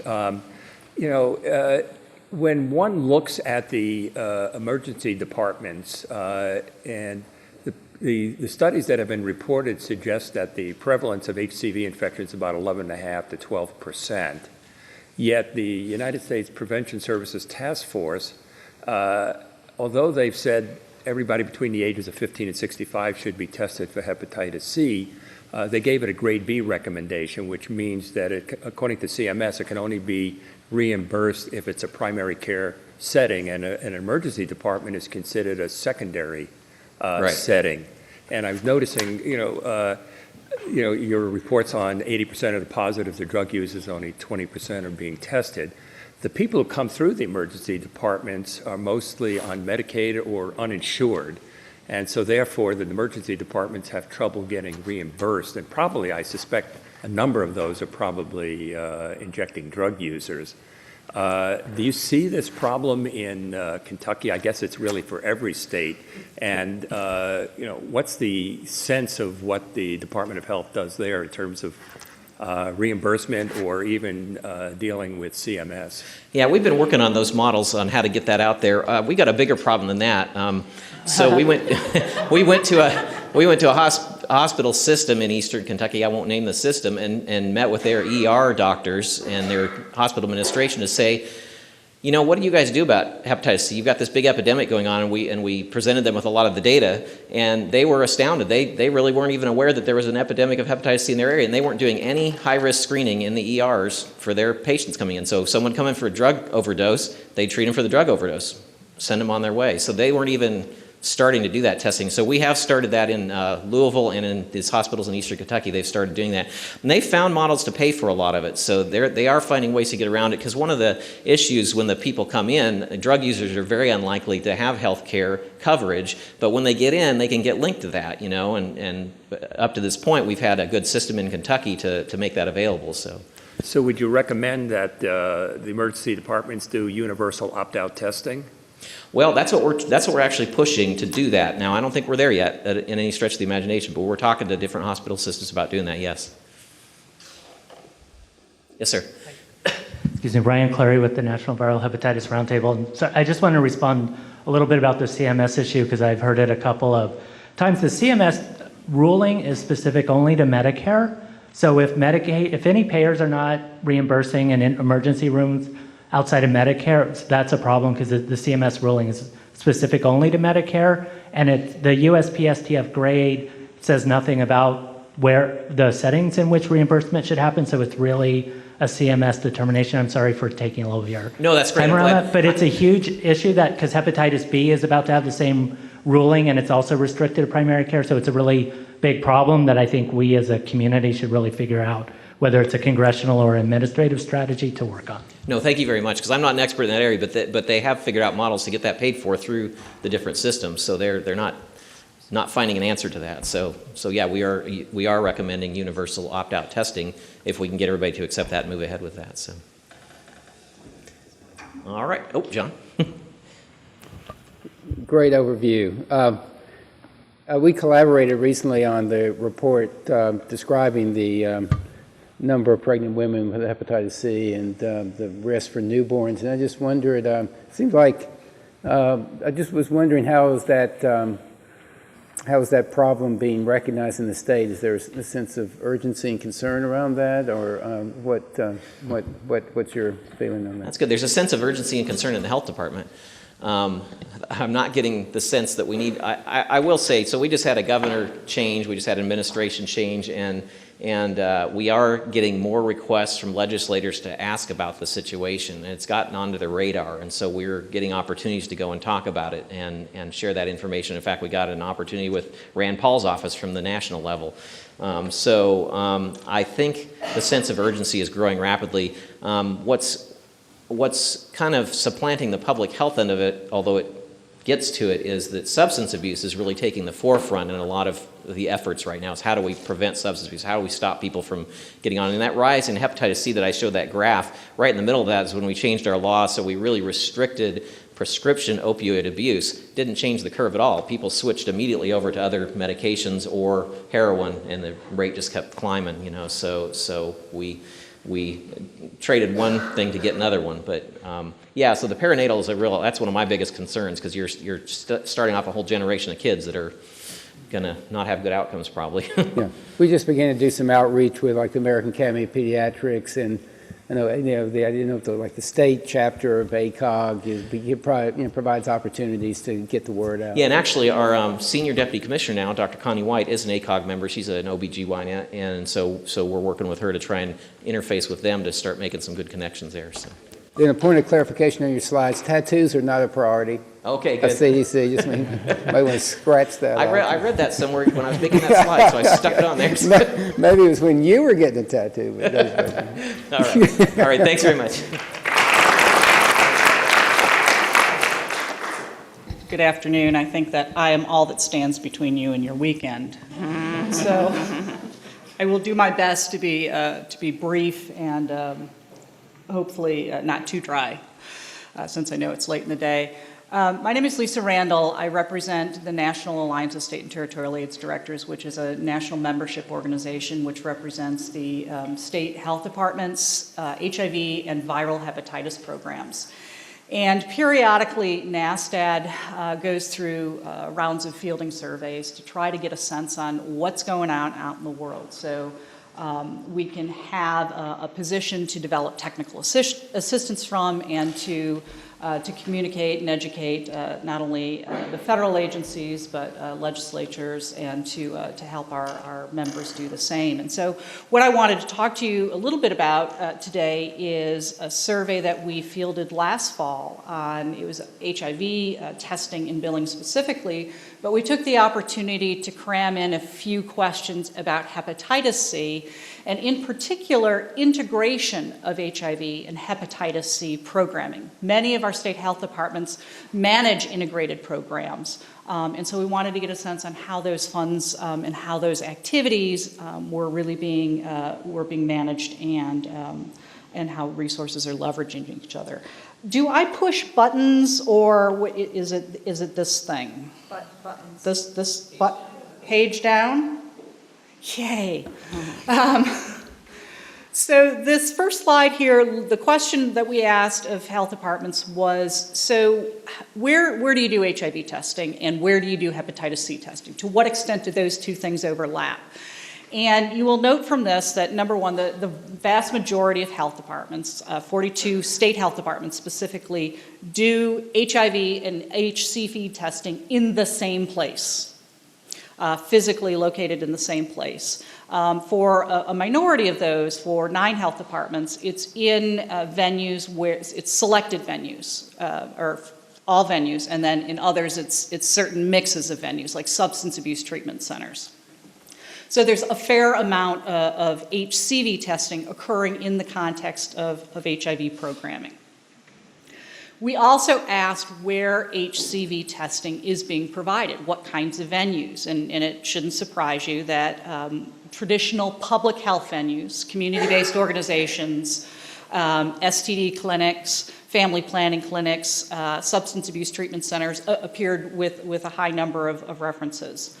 What probably won't surprise you either is that the volume of tests in 214 for hepatitis C was 147,000, just a little over that, compared with 2.5 million HIV tests, which was really interesting to us from the perspective that there's such an overlap in testing venues. So it seems that there's an opportunity there that we could further leverage those resources and those opportunities to expand hepatitis C testing. We also ask in these surveys What kinds of strategies are you using? Are you using rapid testing? Or are you using laboratory testing? Are you using oral specimens? Are you using venipuncture? And so what we learned from this last survey round is that many health departments are have laboratory capacity. And from Dr. Gaynor, I stole a little bit from your survey. And in fact, 32 state public health laboratories do hepatitis C testing, but only 14 state health department HIV and viral hepatitis programs require their funded programs to use those state public health laboratories. That seems like a missed opportunity to us as well. Part of that is related, I think, to the continued use of rapid testing for HIV, and as we saw earlier, hepatitis C testing with the availability of OraQuick. Still about half of the HIV tests that are done in the publicly funded settings are done using a point-of-care rapid test. We assume that is mirrored by hepatitis C point-of-care testing. And so here's an opportunity here, I think, to leverage our existing public health laboratory capacity that I think that we should investigate a little bit more deeply. Related to that, and related to some of the issues that both Carolyn and Doug raised earlier, is about the financing. And we've heard this is a theme with hepatitis C. It's the financing of the laboratory, of the programs, of the medications. We also know that about, I think, half of state public health laboratories can bill for something. They have the capacity to generate a bill to seek reimbursement, but only 11 state health departments are currently doing that for hepatitis C and for HIV.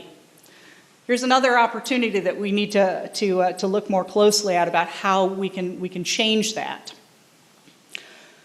So there are a few key areas that I think that we've identified through this survey and related activities to sort of prosecute what the survey findings mean in terms of public health practice and in terms of where we need to go in the future. The first, I think, is that we have an opportunity and an obligation to build public health laboratory capacity to provide HCV testing, including confirmatory or RNA testing. Part of that, I think, can be done through strengthening the partnership with the health department program. We've seen two examples here where there is a good relationship, a strong relationship and a communication between program and laboratory. That is not the case in every health department.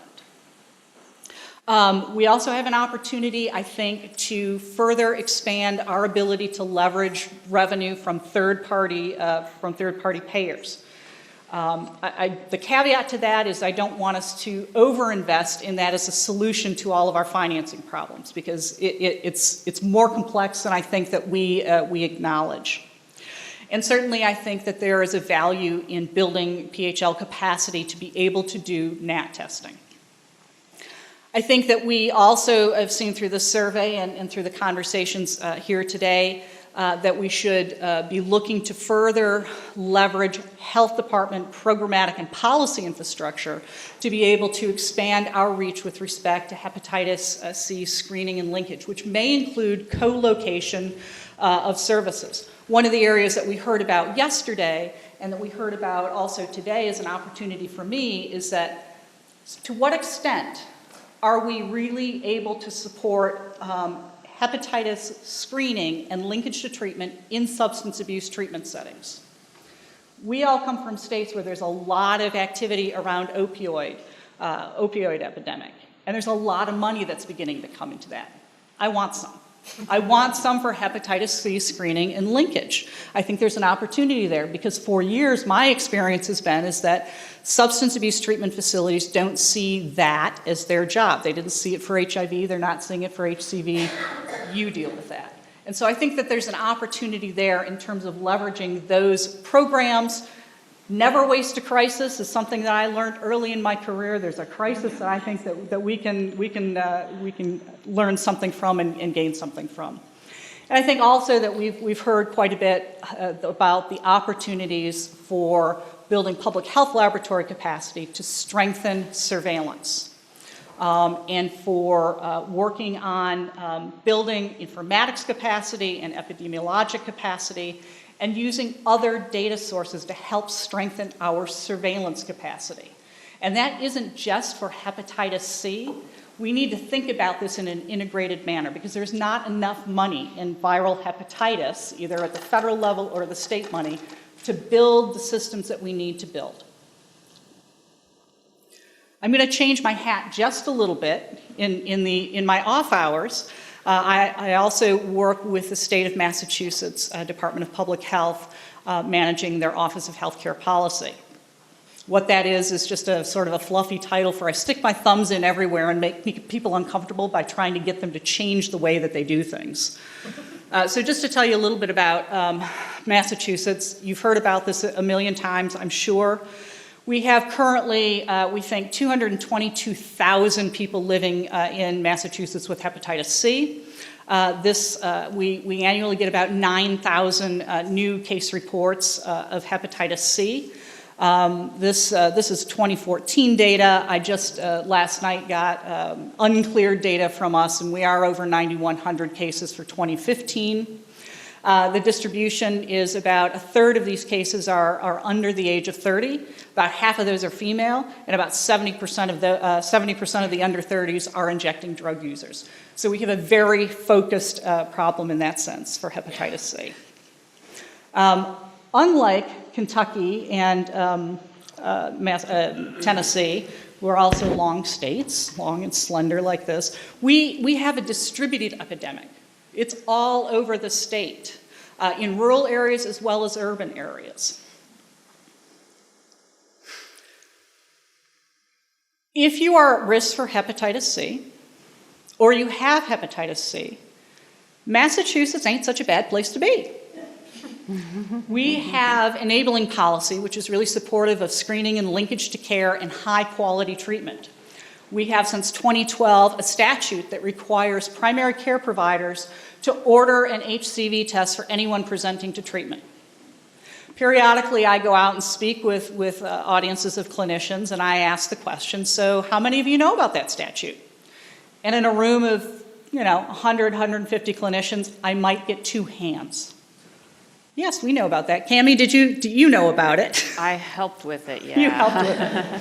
But you've probably had the same experience. It's the least there's no awareness of this. And so that's work that we have to do around that. We have reporting regulations which allow us to collect negative test results subsequent to positive test results.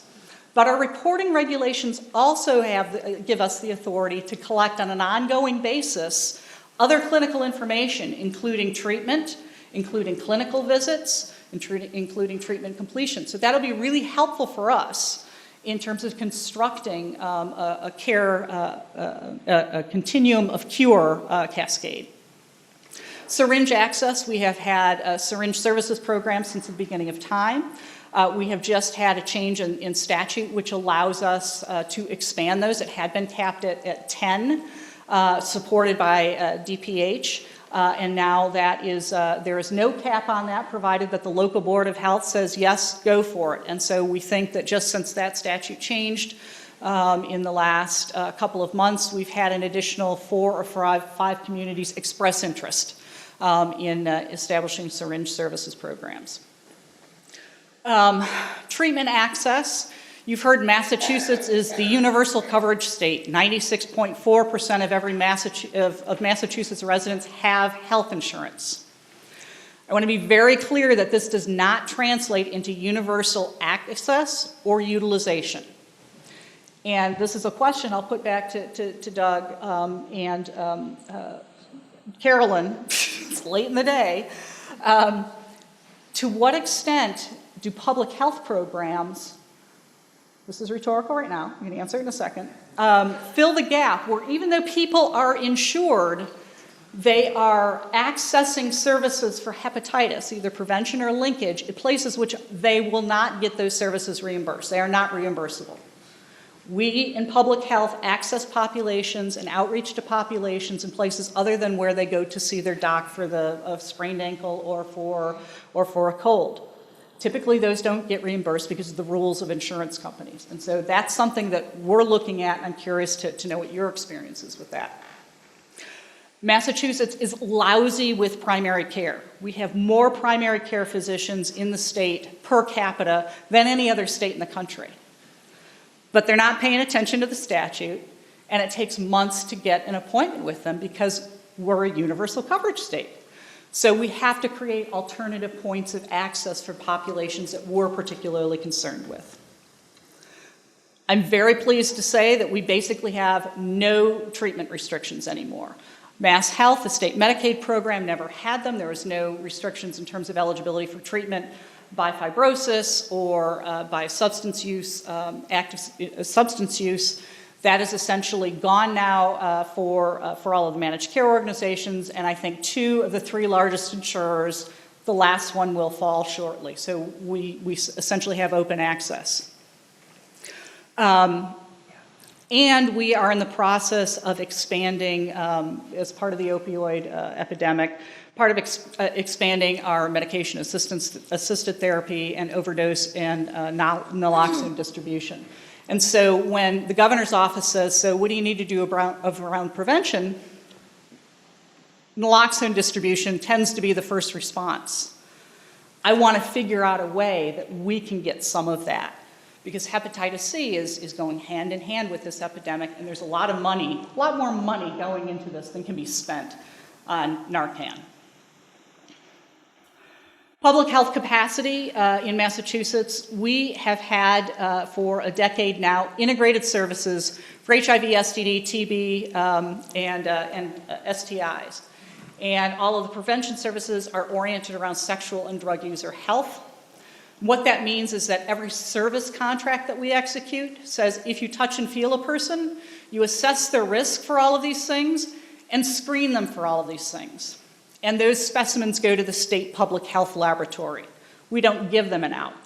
We also implemented third-party billing in the state public health laboratory, and so we have the ability now to bill third-party insurers for those services.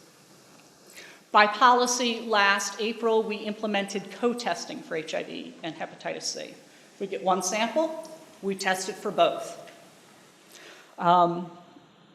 And surveillance, we are pretty rich in some regards and rich in terms of expertise, not money necessarily, in terms of our ability to capture electronically reported laboratory data. We have almost every laboratory reporting electronically now. All of those data are pushed into our integrated informatics and case management system known as MAVEN. We have the ability for all of these service contracts that I referenced earlier to connect all of the risk and demographic and age data that's in there that's so often missing in laboratory reports with the data that goes into MAVEN for individuals who are positive. And as I said earlier, we have regulatory authority to be able to collect clinical data on an ongoing basis so that we can monitor engagement in treatment and completion in treatment. We're now in the process of building the capacity to receive those data from EMRs electronically. And we are also looking at medical claims data to try to get some sense on what's going on in the world outside of public health. Oops. Just to give you an idea of the integrated screening programs, we do about 30,000 tests annually for HIV and hepatitis C now in the state public health laboratory. And you can see in 2015 when we implemented the co-testing requirement, we had a huge jump in the number of antibody positives. Most of those folks are injecting drug users, surprisingly, and most of our injecting drug users previous to that were not getting a hepatitis C test. And so we have used this policy change to be able to greatly expand our reach for hepatitis C. So just to wrap up with this, I like to think of public health surveillance program and laboratory as the 3 legs on a stool. And if one of those legs breaks, you fall on your bum and it hurts. If one of those legs is shorter than the other or somehow broken, you sit uncomfortably. So we want all of those legs to be strong and even to the extent that that's possible. So we have had a lot of successes in Massachusetts, and some of the areas that I identified earlier as potential opportunities for public health overall, which is integrating services and leveraging contracts and leveraging other public health resources, both public health laboratory and public health programs. And we have used that to the ability to really expand access and utilization of hepatitis C services. Where we need to go now, where our opportunities are, is we do not yet have NAT capacity in the state public health laboratory. And so it's intensive for us, both from a surveillance perspective, to sort of link up the folks that were screened antibody positive in the state public health lab with, to the extent that they were connected with care and received an RNA test. And then effectively linked into care. That we're struggling with understanding how well that's happening now. We think it's about 60%, but we're just in the very beginning phases of being able to use these various sources of data to try to confirm that.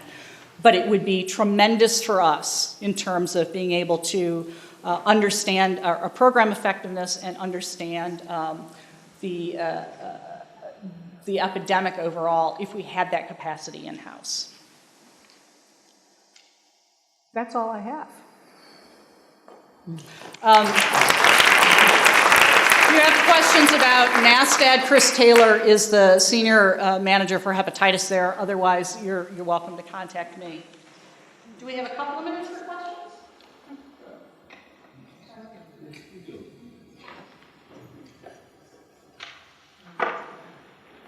So the question I wanted to ask with you is one of the things that we're bumping up against is there's been this idea that you can build orders of boomers. We're not finding that. And we're also not finding that even though this idea that screening is covered, it's not covered fully. And we looked at some claims data and found that about 20% of the cost of an RNA test goes back to the patient.